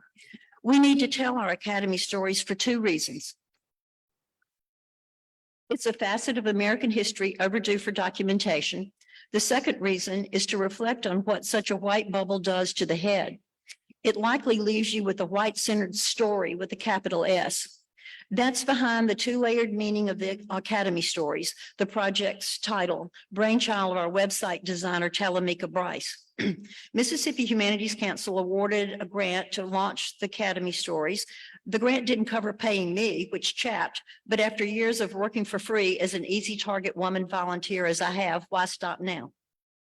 The Academy Stories online launch in October 2019 initially featured 6 accounts of Academy alums reckoning for their schooling. For the brag, the site debut packed a cast of contributors to make Harper's Magazine jealous. There was novelist Steve Yarborough, authors Alan Huffman and Kristen Green, a women's studies professor Bridget Smith-Pichelle, and journalist turned judge Lynn Watkins. The essays are a window into the white-centered world where we swam. Boston-based novelist Steve Yarborough's struggling family went into debt to keep him in Indianola Academy when he was in high school and away from the newly integrated public classrooms. At tuition time every spring, his father stormed around the house, snarling about how they had to go without food just to keep Steve in his white silo. Kristen Green's dentist grandfather co-founded Prince Edward Academy in Virginia. Their county notoriously shut down its public school system for 5 years in the wake of the Brown decision. The closure meant Black children had no school, but white children had their academy. Green, now in Richmond, examines her story in the community in the praised 2015 book, Something Must Be Done About Prince Edward County. Writer Caroline Langston, who's now in the DC area, wrote about transferring to the academy in Yazoo City, Mississippi after her father's death. She balanced gratitude for being embraced by the adults at a devastating time with an awareness that the school's event-filled fun wasn't for all Yazoo children. She explained, 90% of the time, daily life inside the walls of Manchester functioned as though Black people simply did not exist. The most viral essay on the site is by DC area writer journalist Neely Tucker. The Nooses of Our Past centers on returning to speak at his alma mater, Starkville Academy, a few years ago. As he spoke, Tucker pumped congenial but raw ferocity into the room full of white Mississippi teenagers. Tucker encouraged them to learn about race in Mississippi, since state history revolves around it.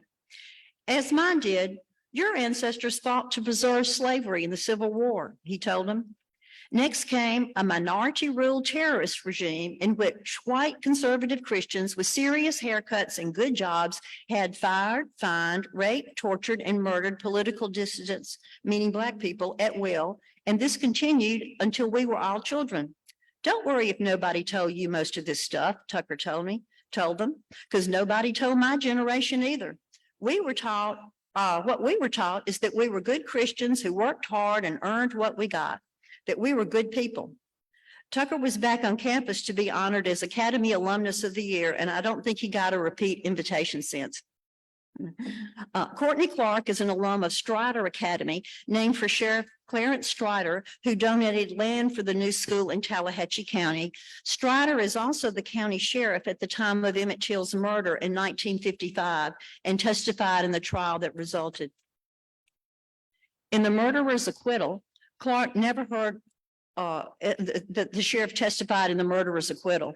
Clark never heard a word at her school about the close-by lynching that stunned the world. Once the project launched, blowback didn't take long. These are the twisted views of an outcast, renegade, scalawag white Southerner, and I assure you, most white Southerners I know do not share this woman's views at all, replied one reader of a Washington Post story about the project. There is nothing more pathetic than a self-loathing white liberal who want to have a group pity party. Boo freaking who. My school was too white. Why? Wrote another. So far, thousands in Mississippi and elsewhere have been reading the pieces and talking online. It's made some younger readers just now realize their academy's defiant origin. No surprise, given the care the academies take to avoid their birth stories. You know, I've heard a rumor about that, but I just didn't know, an Academy English teacher in her 30s told me. Here's a disclaimer. Being a student, teacher, or parent at an academy does not make you a bad person. There, breathe, white people. The book White Fragility, read it, points to the necessity of whites to get comfortable with being uncomfortable if we're going to learn. Some of the anxiety produced as a result of the project comes straight out of the bestsellers pages. Scrutiny comes across as an attack. That sense of threat can stall even a willingness to reflect on Academy systemics in the first place. White people have so many feelings.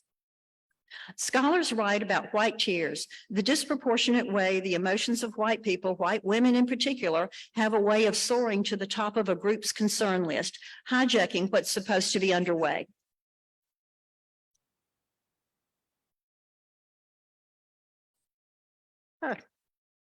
It's supposed to be underway.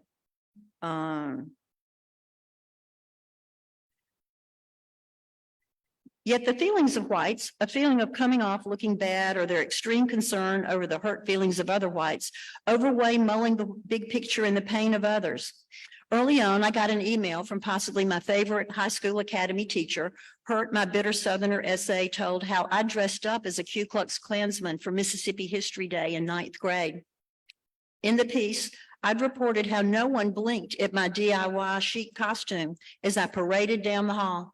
That day, I went to school thinking my outfit was funny and came home thinking the same. The teacher was wounded to read that in print. She'd worked hard at class preparation that year, dress-up day included. Everyone in my class but me had stuck to farmer overalls and pioneer bonnets. She was a hardworking teacher, I wrote back. The essay's point had been about the Academy's defiant white DNA, not a burn of her or any other individual for that matter. In fact, the only person I singled out in the piece was me.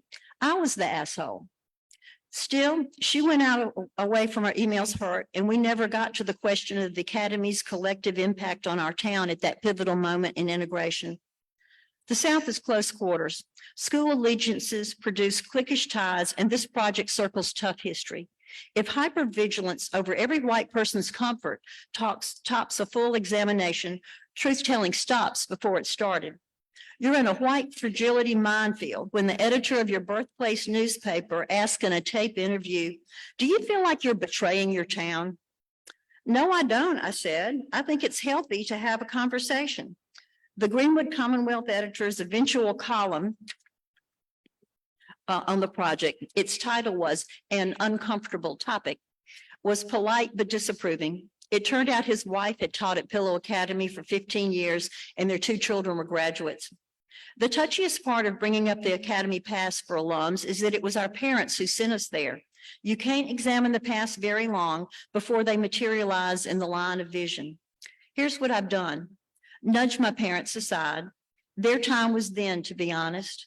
This is now. This means it's my call what I do with history. I'm in charge of finding the lessons for the present. That anxiety about emotional betrayal is just too much for many to overcome. One prospective contributor has been fine-tuning the wording of a promise piece for 26 months and counting. "I keep coming back," he said. "Those in question are very much alive." He's a writer with 2 books and a play that have come out in less time. I know he's going to ultimately find his words. My parents only wanted the best for me. I get it. I hear that line over and over, and mine did too, I've said to myself. Yet this line typically turns into a way to end the conversation rather than a springboard to think further. In my case, a comment by a fellow reporter, she is Black, rebooted my green-white ears. When white people say my parent just wanted the best for me, don't they know that's what every parent wants? Don't they know that's what every Black parent wants too? Embarrassingly, I had to put down my glass of Sauvignon Blanc over that one. It was a throwaway comment to her over drinks, but a woefully new retool for my skull. I'd always heard that line inside my white circle and nodded at face value. It's no coincidence that the words are also a squirmy general defense of therapy goers before they're ready to dig deeper into what's still at issue in their past. The words are an anxious Hail Mary to end a conversation before too many complications set in. This brings us to the whataboutisms. This is the spot-on pop culture term for the type of rhetorical dirt clod thrown the project's way since before I knew there was a name for the practice. The traditional term for this logical fallacy is quo qui, Latin for you also, tu quo qui, Latin for you also. It occurs when an initial claim is met with a counterclaim to dodge addressing the first point. In the Academy story version, the whataboutism counterclaim is me. Who am I to challenge the insular white mindsets? I have one, a match with my overwhelmingly white life. I live on a nearly all-white street, jog a route of almost all white-owned homes and businesses, and belong to a mostly white church.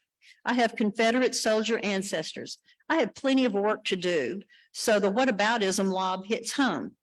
I can be touchily whitely fragile, right? I realized after a while, though, the criticism never comes from anyone headed down the woke road. It's the opposite. The criticism always comes from white people who'd rather the conversation go away. Here's my offer. If someone with better credentials would like to take over the project, it's theirs. Good luck with the no pay part of this puppy. Until then, I'll rock on. After a year of publishing first-person Academy stories, the project widened in 2020 to public school stories as well. The new co-project is called the Admissions Project, Race in the Possible in Southern Schools. So it's admissions, both of these nouns have S's on it, admissionsprojects.com. So check out the site. Ralph Eubanks led the launch with it was on the backs of Black students, about the silent exhaustion of playing the role of the congenial model minority at his town's previously white public school. Along with Academy and public school stories, there's a third rail to the histories, families who packed up and opted out of the white resistance climate. That was the case for Mississippi-born authors Paulette Boudreaux and Margaret McMullen, who wrote for the site, "Put your hand down, little colored girl," and she segregated me within her classroom respectively. The Boudreaux family, Black, resettled in the Bay Area. The McMullens, white, resettled in the Chicago suburbs. Despite all this talk about listening, I stopped recently halfway through a telephone call with a well-intentioned East Coast publicist. I'd wondered if a PR pro with national connections could increase the project's reach. The publicist and I met, and she generously agreed to help. Time for some open-air activism to go with people's stories, she advised. Why don't you go to the academies and confront the principals, she asked. You could film it. I don't know, I said, which in Southern speak translates, of course, into it'll be a cold day in hell. I'm not here to protect academy front offices, but what would a gotcha photo op accomplished except a photo? Or maybe you could advocate for a bill to pass at the state legislature, she continued. Like what? Outlaw academies. Then you'd have something to show for your work, she said. Well, shoot, there's your answer. I'm kidding. Outlawing private schools is not exactly a guaranteed slam dunk at the Mississippi legislature, where its white Republican majority members quite likely send their own children and grandchildren to assorted academies across the state and have done so for 3 generations. Pro-public school legislatures can't keep up with the maneuvers of academy-devoted legislators to hijack public funds for academies through one channel or another. In the 60s, the legislature passed a $185 tuition subsidy for every academy student, a wink eventually stopped by the courts. Currently, a provision wedged in a 2020 bill greenlighted tax credits for donations to the legacy segregation academies, siphoning off $7 million in public funds today. Another reason outlawing private schools isn't going to fly is the prime whataboutism, finger pointing potential. I mean, nationally, think of all the schools. To Quoque, I'll think about it, I told the publicist. I appreciated her time. I could tell I was a disappointment to her, yet she was right in a way. Open air activism is urgent. I think creating a place to air these suppressed stories and challenge our understanding of the past is not nothing. James Baldwin wrote, not everything that is faced can be changed, but nothing can be changed until it is faced. Creating a space for these stories isn't everything, but it's something. Here's something else. I note in every public program that I'm not taking aim at my alma mater and the whole bleak academy history, so those outside the South can nod and shout. That's where the racists are. The admissions project hopefully could be a template for any cohort anywhere to examine the silos and structural inequality at work in their locale. Meanwhile, back to the terrain here, current academy folks have a standing invitation to leave white fragility behind and take part in the project too. The approach is, here's what I'm learning. Maybe you want to see what you think of this. And how to be an anti-racist. Ibram Kendi sees effective anti-racism as spotting racist practices and challenging them. Then it's up to people to either stand by racist practices or choose to oppose them. Looking around, it's clear that valuing diversity and equity isn't just right, it's smart. In Mississippi, towns with the most polarized racial schoolscapes are also the towns that are shrinking. No census counts people who decide not to live in a town because of the school chasm. Look back on the white male academy founders across Mississippi and elsewhere. They were convinced that they had solved their town's problem in starting a private school for whites. But it turns out within a few generations, inserting academy into the town's ecology amounted to a slow death sentence.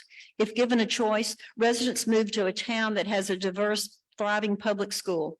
Diversity and equitable schooling pay off on the individual level as well. The world out there is lavish and big. The white student in a silo is receiving a subpar education to prepare for being part of it. A diverse education is part of any good education. That's my project. Change is urgent. Black people are dying from our white myopia and bad faith. Change is also a long game, and I want to do my part for both. And then come to the end of the book. Launching the truth-telling of the admissions project is my chance to at least try it doing better. Purpose is beyond the end you figured, noted T.S. Eliot, who, for the record, was the boy Tom Eliot a little to the north on the Mississippi River in St. Louis as a child. Deeper into the four quartets, he comes to those famous lines, and the end of all our exploring will be to arrive where we started and know the place for the first time. I keep seeing new layers inside my old stories and inside the old stories in the world around me. We're packages. So are our intentions. the past, the present, the hopes, the dodges, the love and the lies, help received, withheld, bungled, or even most wonderfully delivered, weaves into the days and into the switch points. The invitation always dangles to persist exploring where we are and how we arrived. Time and our feet are moving forward. To watch our step as we go is not nothing. Let's try.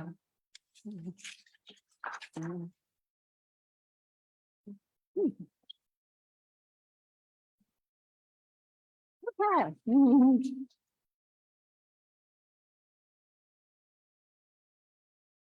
Okay. Thank you for hanging in with me. I think that might have been a little long, but do tell it. Does anybody have any questions? Yes.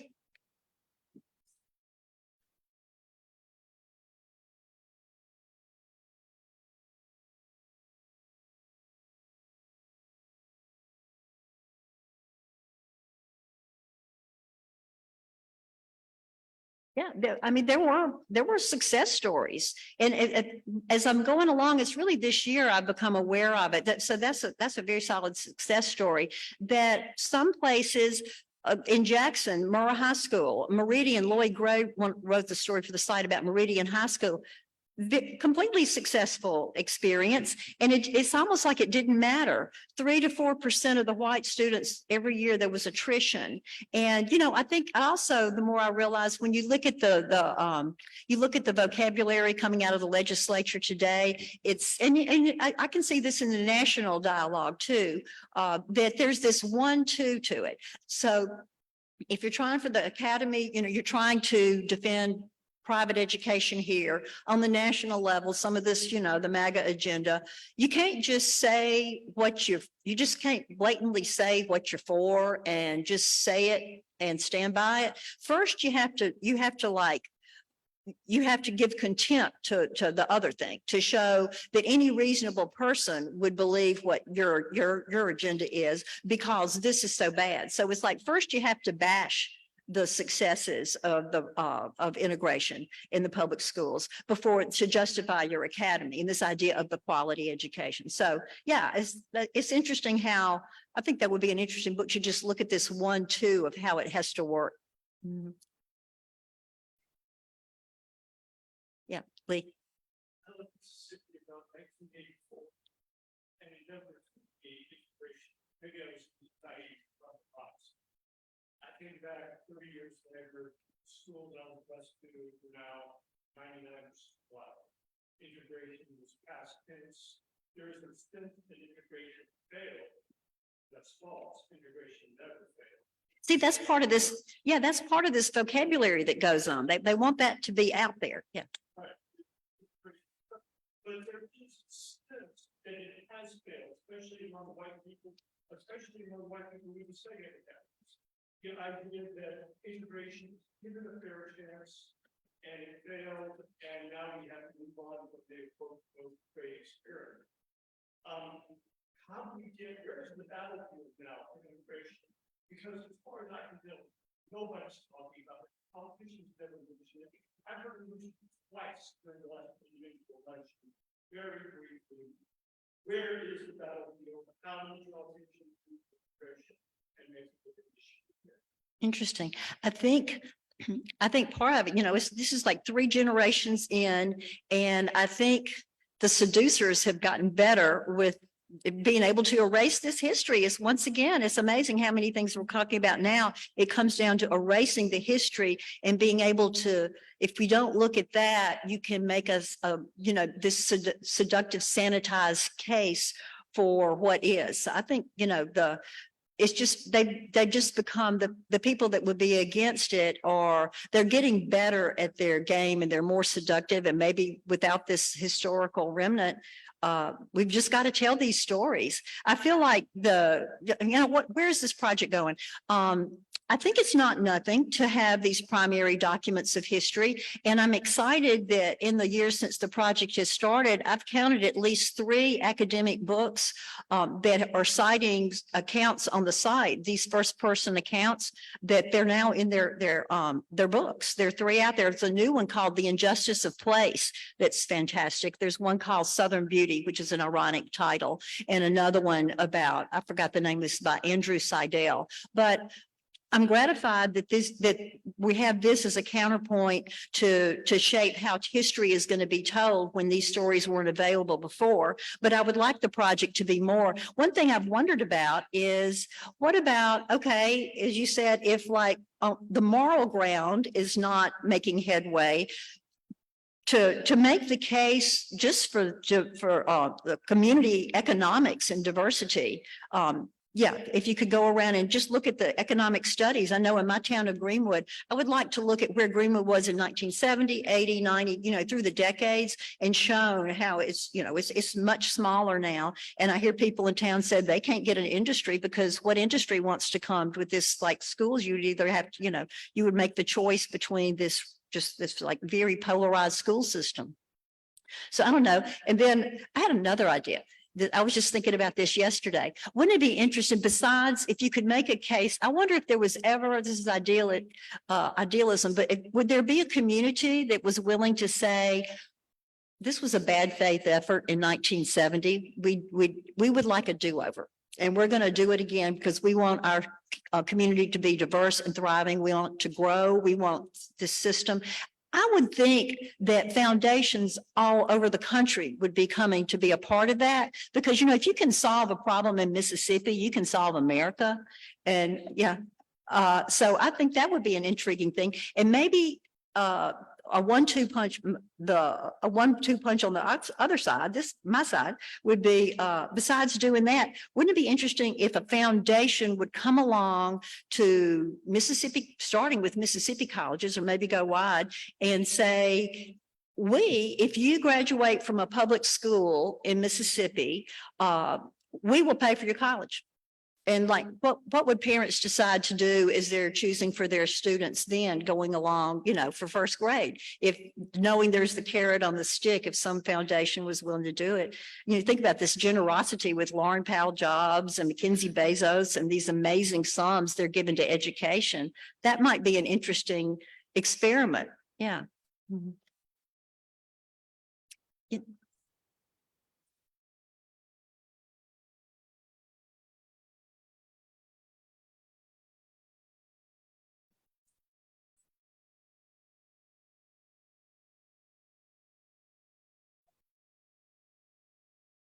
Yeah, and then if there's an academy, they are just pulling out energy and interest. Yeah. And it's just so sad for the academy students. What a silo you're growing up in. Mm-hmm. Mm-hmm.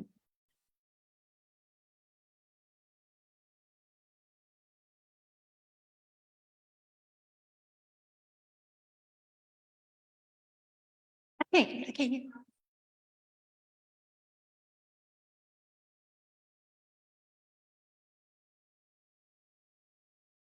Yes, in 1954. Yeah. Mm-hmm.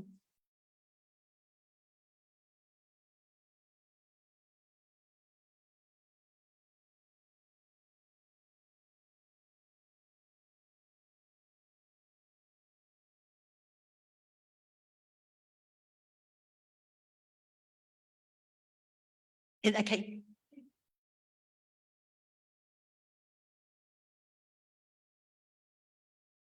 Brown is 1954. Mm-hmm. Mm-hmm. Mm-hmm. Yeah.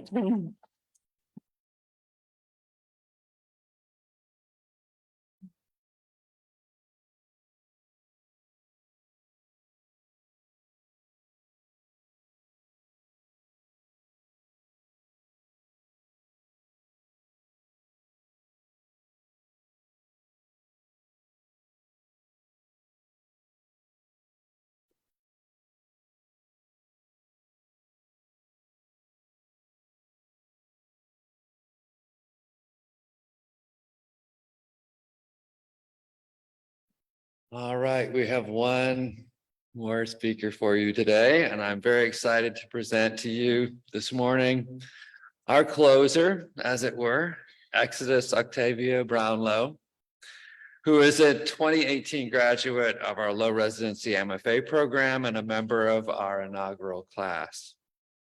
While in the program, Exodus worked along C.T. Salazar to start their own magazine, Dirty Paws Poetry Review. Since then, she has worked on the editorial teams of Barron Magazine, Split Lip Magazine, and Fractured Lit, and is editor-in-chief of The Loveliest Review. Her distinctive style has garnered many awards, including twice being named to the Best Microfiction Anthology, an Editor's Choice Award from Craft Flash Fiction, and being selected for the Changing American South Fellowship from the Writers' Colony at Derry Hollow, and a Mississippi Arts Commission Artist Fellowship in nonfiction. She has also already garnered an impressively long list of individual publications in fiction, creative nonfiction, and poetry. This year, she has published the fiction chapbook, Look at All the Little Hurts of These Newly Broken Lives and the Bittersweet, Sweet and Bitter Loves, and the creative nonfiction collection, I'm afraid that I know too much about myself now to go back to who I knew before, and oh Lord, who will I be after I've known all that I can? I wish we could say we taught Exodus everything she knows, but the truth is she came to the W with a unique vision, which she has honed and developed well in our program, taking her craft in directions that I doubt any of us could have anticipated. What we do expect is that there will be even more great honors and publications for Exodus in the near future, and I am certain we can expect a riveting and enlightening experience listening to her read from her work this morning. Please welcome Exodus Brownlow.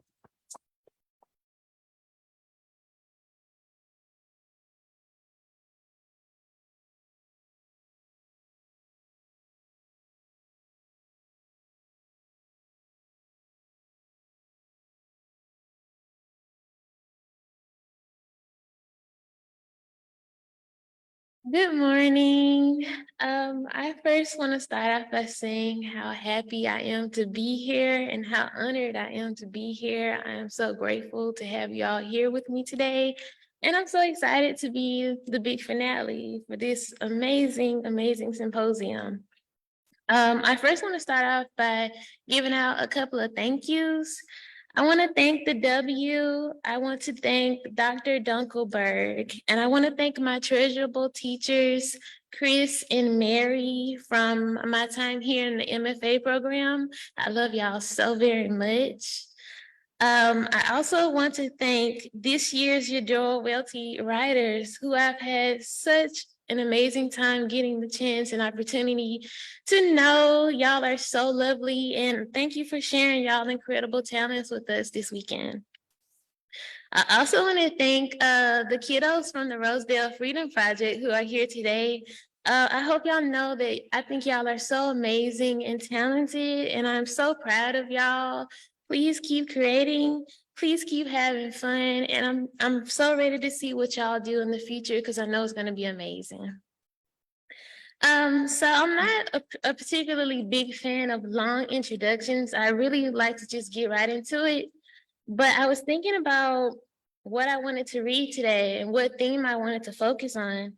And in the spirit of spooky season, I thought I would go with the pieces that focused a lot about writing on fear. I chose wanting to read about fear because writing about fear is medicinal. You get the opportunity to receive an understanding about yourself, about the world. And once you receive that understanding, so many things become clear. And in that clarity, you can begin to enjoy life a lot more. You can write from a happier space. So that's what I'm going to focus on today. I have selected 5 pieces to write. 3 of which are CNF, and the last 2 are fiction. So in my book, I'm afraid that I know too much about myself now to go back to who I knew before. And oh Lord, who will I be after I've known all that I can? I wanted to start off with writing about fear.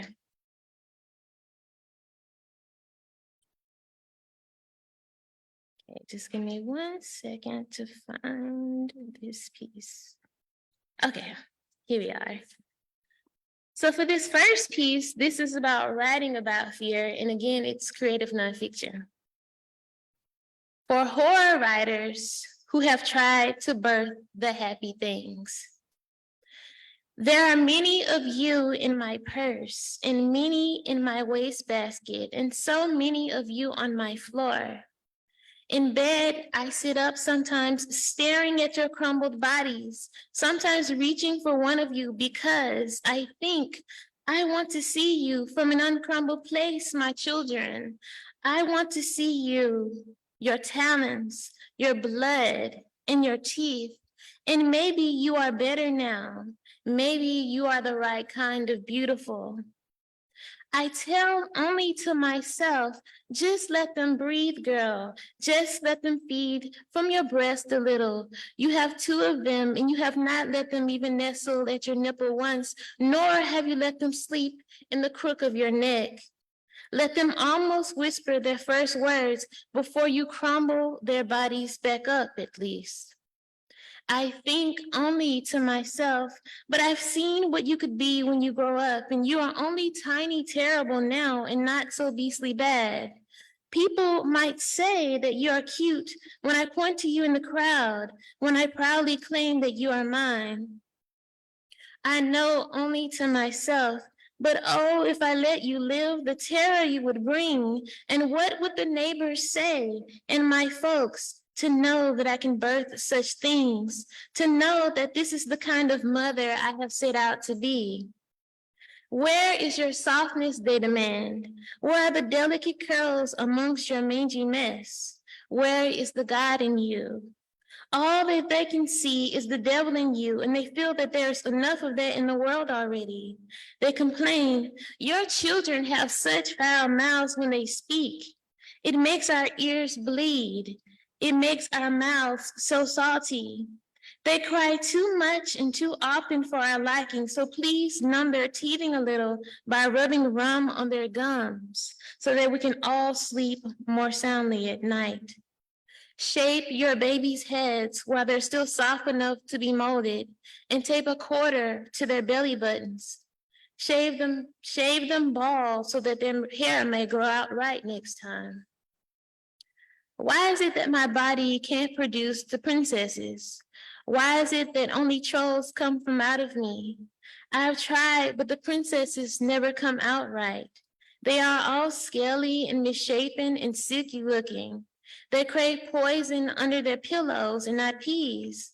It is better for you to be what you are and ugly than to be something that was meant to be pretty and not so at all.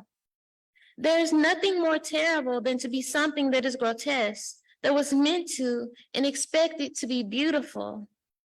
If I put you in the bathtub, would you swim, my darlings, or would you eat up all the soap and drown? Would you die and come back as battered ghosts to torment the ones that I love too? If I place a pillow over you instead of under, would your wails echo loud enough to hoist it away? I'm asking you all the questions as if you would have the answers, but aren't I the older one here? And shouldn't I already know? But I'm hoping that since you have taken all of my innocence and in being new, you can see in a new way too, some knowledge that is lost to me. I have thought of all the ways to kill you, and each one only brings you back worse. I have thought of all the ways to live you, and for I know how you begin and where you were meant to start. And wouldn't they all be surprised to know that before you were the villain, you had been born good? Would they love you as much as I do then? Would they understand that a little bit of tiny terrible exists within us all? Would they see themselves inside of you and in the same way that I do, ice and fire all set against the brown in your eyes?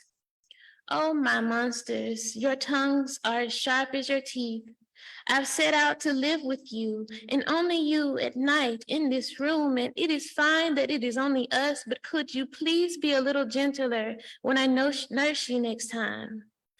I want to kick your fathers in their teeth, Peel, Rice, Stevenson, for leaving me pregnant with the idea of you to birth you on my own. My body is stretched out from the weight of carrying you, and my eyes have grown dark from the late nights of caring for you. But they always say that there will be moments that will make it all worth it. And really, you will miss them when you grow old and forgetful when they were this small and precious. When I was drunk and overly confident and willing to take a risk, a few of you found your way out of the crumble pile. Found your way into someone's home who had mistaken you for sweet orphans for them to adopt.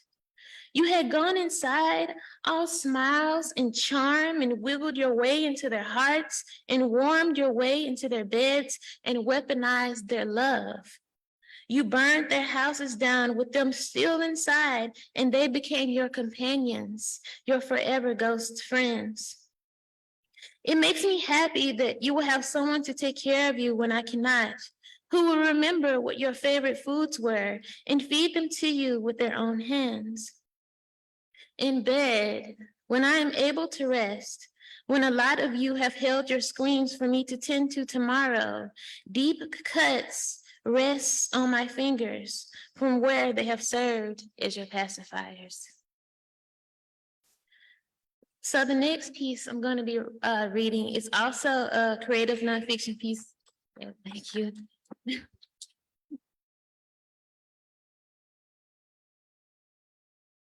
So the next piece I'm going to be reading is also a creative nonfiction as well. And I'm reading it in honor of my grandma who turned 82 yesterday. And this one is about fear as well. It's about watching fear and just finding humor in what older folks find scary and what younger folks find scary. So like my grandma, she could be watching a whole murder documentary about a family and the killer's missing and no one's ever caught him. But then I look at her and she's like sleeping like a baby. So that never upsets her. But if I try to put a scary movie on, she's just not gonna have it at all. So this is called Grandma and Granddaughter Watch Television Together. Granddaughter says that life is supposed to be the blessing for Black people. Grandmother says that death is supposed to be the blessing for Black folks. The television decides for them both. All my grandma ever watches are the things that upset me the most. Black people being murdered, Black people being on trial and execution, Black people being missing. I said, Grandma, why is it that you can watch this real life horrible stuff, but not the fake horror movie things?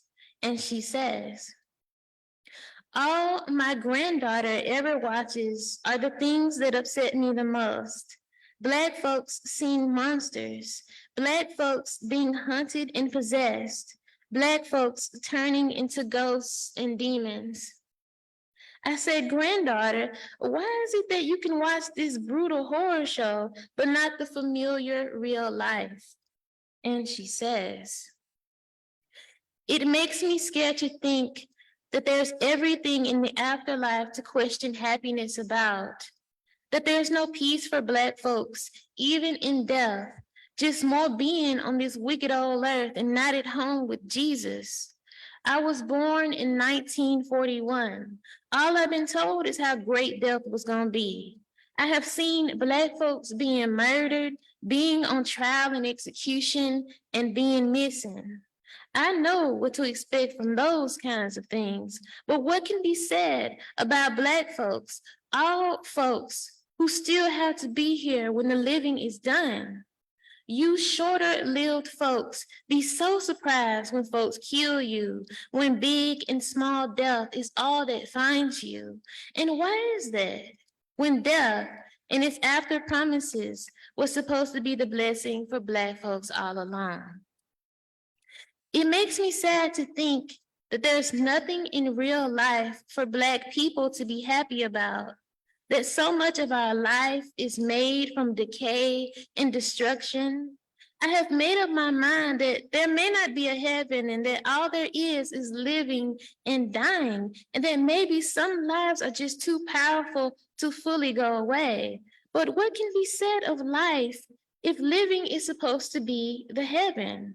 When our Black people's lives are made out to be so hellish, you longer lived people be so surprised when death is not the peace-filled end, when life still finds you afterwards. And why is that? When life and its current promises was supposed to be the blessing for Black people all along. The television decides for us, shifts the channel to a Rice Krispie crackle on the screen. It has changed on us, so we change on it and tune in to somebody cooking something in a skillet instead. Okay, that's the end of that piece.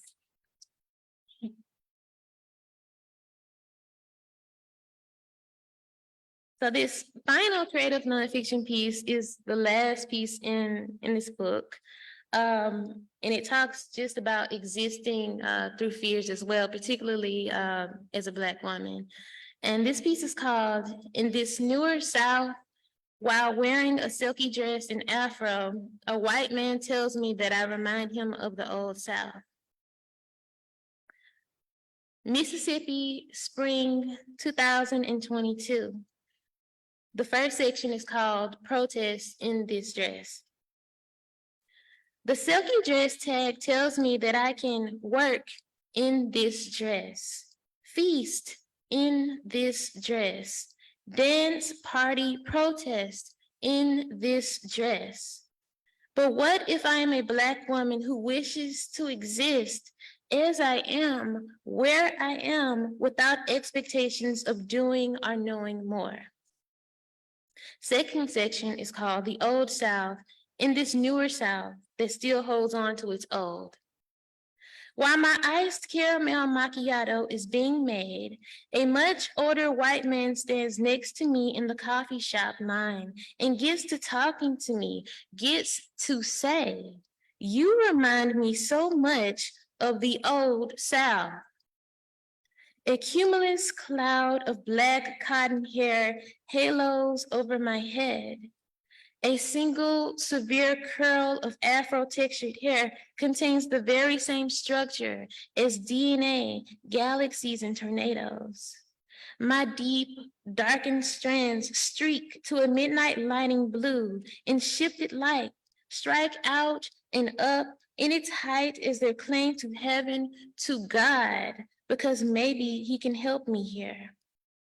The silky caviar dress is a long and thin and crisp kind of cotton that sweepingly ruffles at the bottom and covers the majority of me except for some cleavage. Old South, like slavery. I mumble a thank you, apologize to the much older white man's tight-lipped wife with my eyes as she sets her own eyes against me, eyes that are made to make me feel guilty for her husband's words, for the ways he continues to try to get closer to me. I blink to check where I am in time, present, not past, because these feelings of guilt and words of Old South don't belong and blend with luxuries like macchiato drinks and silky dresses. Part 3 is called Black Woman Caught Between a Three-Way of White Approval, White Fetishizing, and White Contempt. The young white girl baristas tell me how pretty I am, and now I am caught between a three-way of white approval, white fetishizing, and white contempt. I don't know whether to run or stay or protest in this dress. I decidedly know that I don't want to protest in this dress and wonder if it's ever possible for a Black woman to just exist without there always being something more to make herself aware of. For a Black woman, she must carefully plot over not only what she plans to wear, but how what she wears falls on her body. She must fret over hair, how her hair bows or uproars. It is a dangerous thing to present herself in public without knowing how much of the same kind of sameness exists in a town, how progressive it may or may not be.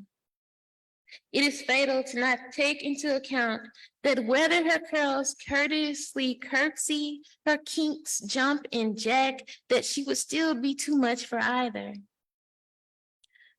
Section 4 is called White Men in Big White Pickup Trucks in the Spring Almost Summer Sun. I cross the street to my Camry and white men in a big white pickup truck pull up next to me and yell, "You look good, ma'am." This becomes the second thank you that I give to white men because I don't want to protest in this dress to any white man or white men in their old South or this newer South, how a white man is a white man no matter what time or town he resides in. Inside of my car, the last remnants of sliver ice shells bob in the caramel macchiato with no cotton to save their melted sweats, or halos to prove that they are worthy of their heavens, or melanin to absorb the spring almost summer sun's rays. Final section 5, how a Black woman cares for herself the most in this old South. I blink to check where I am in time, present, not past, because these feelings of fear in big white pickup trucks don't belong and blend with luxuries like macchiato drinks and silky dresses and the freedom to publicly pursue and wear both. At home, away from coffee shops and streets, I try not to think about what if the time had been different, about what roles there'd be for the much older white man, the much older white man's tight-lipped wife, and the white men in the big white pickup trucks in that old South. In that old South, when a Black woman's hair had to be packed and planted down, her only ticket into heaven becoming how well she makes it and herself behave. Behaving in a dress that is not all that nice and making herself aware of the white husband's temptations and the white wife's jealousy and the white man's lust, serving the coffee instead of being served in that old South. The silky dress tag tells me that I can work in this dress, feast in this dress, dance, party, protest in this dress. That after all that fun, to please give me, parentheses, it, the care that it needs. I'm a Black woman who exists as I am, where I am, without expectations of doing or knowing more. The care that I need the most is this life.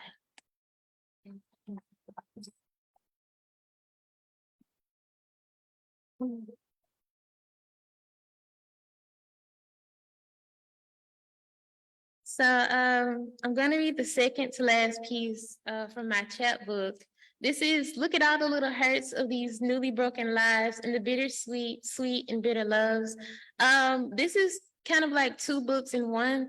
The first 5 pieces make up, look at all the little hurts of these newly broken lives, and it focuses on a family that is no longer a family anymore, and every person in the family gets a story. And then the rest of them are various romance stories that are either bittersweet or sweet, or are a little bit of both, or, you know, something like that. So I wanted to read, again, keeping with the theme of fear, I wanted to read a bittersweet story for you all.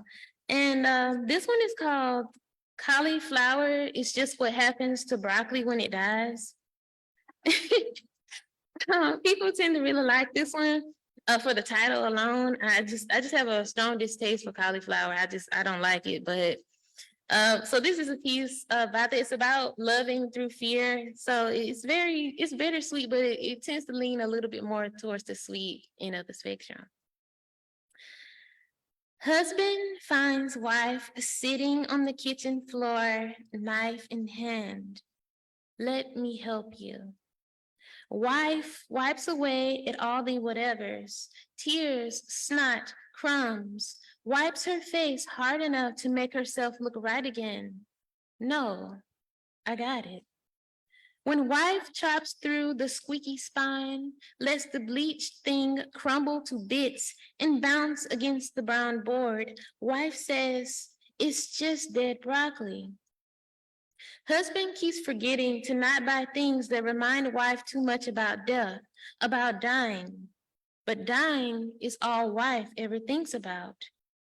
It's cold and dense like bones, wife explains. See? And when she bends away at the branches, they pop, break. Husband keeps forgetting that once wife told husband how badly it was that they fed their bodies with dead things when their bodies were already decaying things themselves. What will live on then in the end when there's nothing left to feed off of the other? Wife is holding cauliflower skull in her palms, cutting into it and trying not to think about how it has lobes, hemispheres, a stem. Cutting into it because husband has done all the cooking lately. Cutting into it because though it is killing her to do this, she is desperate to honor their vows in sickness, in health, till death do us part. I can do this, wife reassures husband. Be amongst the dead triggers, like the doctor said. Let them float in my head without trying to reach for them. Before they learned what it was, the thing that had gone differently in her mind, husband had yelled, grab me, grab me, grab me, grab me. I am alive. I am living flesh. Wife scrambled to a closet, whispered through its space slits, no, you are dying. Every day you die a little, you leave slivers of shed skin on the pillow, and when I roll over into it, I breathe it in. I inhale your death and somehow make life from it. Husband ends up finishing the cauliflower, plans to pair it with things that cauliflower goes best with, like chicken thighs, topped with sauteed bell peppers julienne, and roasted red potatoes, quartered and rosemary. It's just a ghost broccoli, wife wails from their bedroom, from her closet. It's just a ghost. Husband chops through the squeaky spine, lets the stank of it spill and spool out. He thinks about how caliph and coffin sound a bit alike, sound just about the same. And that's the end of that piece.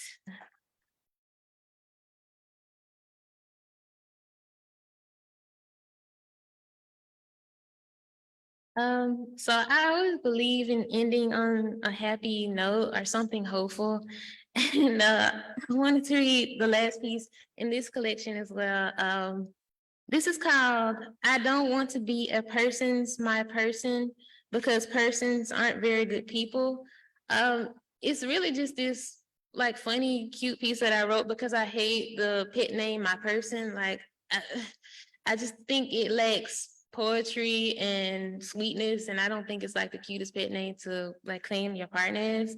But it's like it's all love because like when this was published, I still had friends like tagging me like, "Hey X, this is my person," ha ha ha. Like so, it was all love, and like they enjoyed this piece too. So I think y'all will like it as well.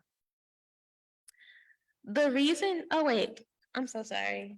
I forgot. I meant to read this version on my phone because sometimes funny things happen in publishing, and what was meant to be individually published before this book was published didn't get in on time. The editor asked me a couple of really great questions that really challenged me to improve it even more. So the version that's published online is slightly different from what's in the book, and that's the version I'm going to read today. I don't want to be a person's my person because persons aren't very good people. The reason why I don't like the saying my person is, well, try to use it in a song. It just doesn't sound very nice at all to fall from lips ladled with that my person to whisper to a someone at a night, on a night when the mind's madness turns into music. Alone, I switch out Smokey Robinson's lyrics. I imagine him sungily singing in only a way that he can. Ooh, my person, and I laugh. If I loved someone, I would let them be my baby, a baby instead of my person, so that they may get treated carefully when they will. Meet their accidental burps with a pat to the back to let them know that these things happen. A baby instead of my person, so that they may know how to be still enough to become swaddled by my arms if nothing else could hold them together. If I love someone, I will let them be my baby, to place them in the position of a sweet pet name, to remind them that I know where all their soft spots are, and that I promise not to touch them with the punishing press to their skull. I think about how when I was younger, it was always go easy on them. They're just a child. They don't know no better. I think about how now that I'm older, it has become go harder on them. They a person. They should know better. And I ask, not anyone in particular at all, why does the child to person change bring about such a lack of grace? As if I will have an eternity to forget the hurts that have come my way, to stop and see and feel those hurts with an indifferent familiarity, like a person accustomed to their clumsies. I imagine the would-be eternity could shape the pain of the hurt to pinch like a pesky mosquito bite, and not slice like an indecisive needle, seeking so much from me. But all I have is today, and hopefully tomorrow. All I have is a short time, and in my short time, I've spent so much of it obsessing about all my little hurts, and I still feel that I do not know any better for the new days that will possibly come. What then, if at all, kind of my person does it make me out to be? The songs lie to me. They know that persons aren't very good people sometimes, that living isn't very good always either. They call us the opposite of what we really are because of the possibility of what we could become, how life could be. It's all so very idealistic to believe that softness is the solution protest against the callous person, the hurt-filled life, that to move forward is to go back to gentleness once more and always, where grace is never gone and clumsies are catered to carefully. Confession. Alone, I think I sort of believe. I imagine me singly singing in a way that only I can. Oh, baby, my Sherry Amore, sweet love, and I cry. And that's it.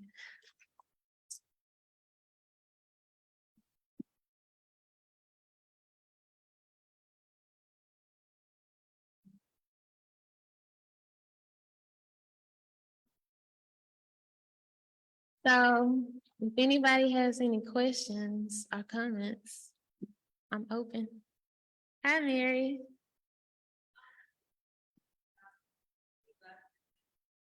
Mm-hmm.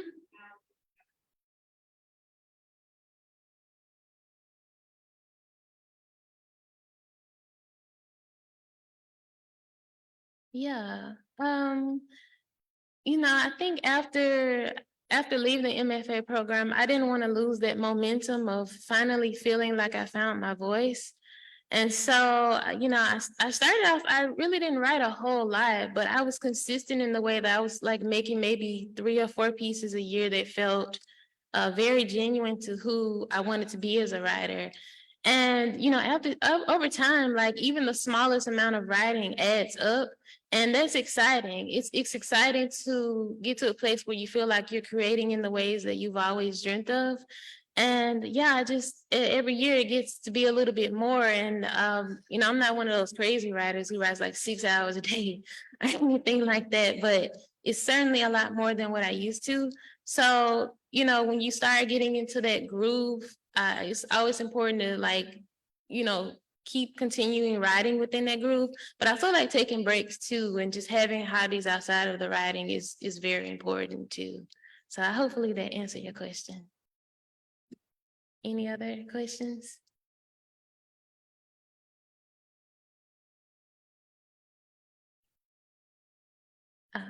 Yes. Yes. Master of Fine Arts. Yeah, I went to this program. Yeah, no problem. Thank you. Any other questions? Yes. Do I write horror often? Oh, not very.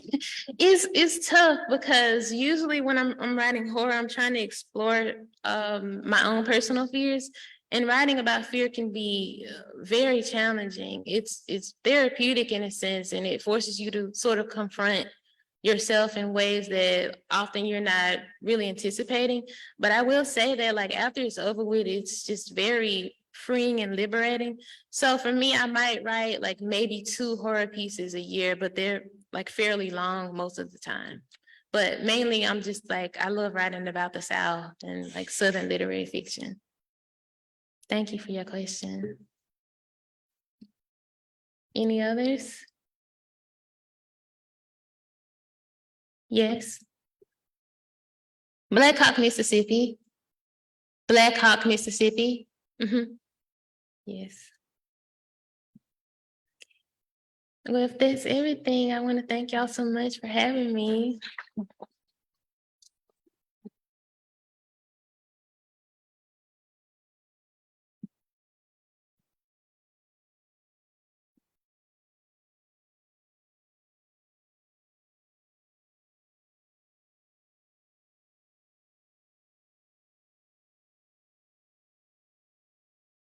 Thank you so much, Exodus. Thank you, everyone. This has been a wonderful symposium, and we welcome you back next year. The dates are in your program. Please take a moment if you can to fill out the evaluation form if you've been to some of our sessions, or if you don't want to take it right now, take that form with you and you can use the QR code to fill it out online. There's a box in the lobby that says evaluations for those as well. Thank you so much. I believe there's still books out there. There may still be a little coffee and there's sunshine outside.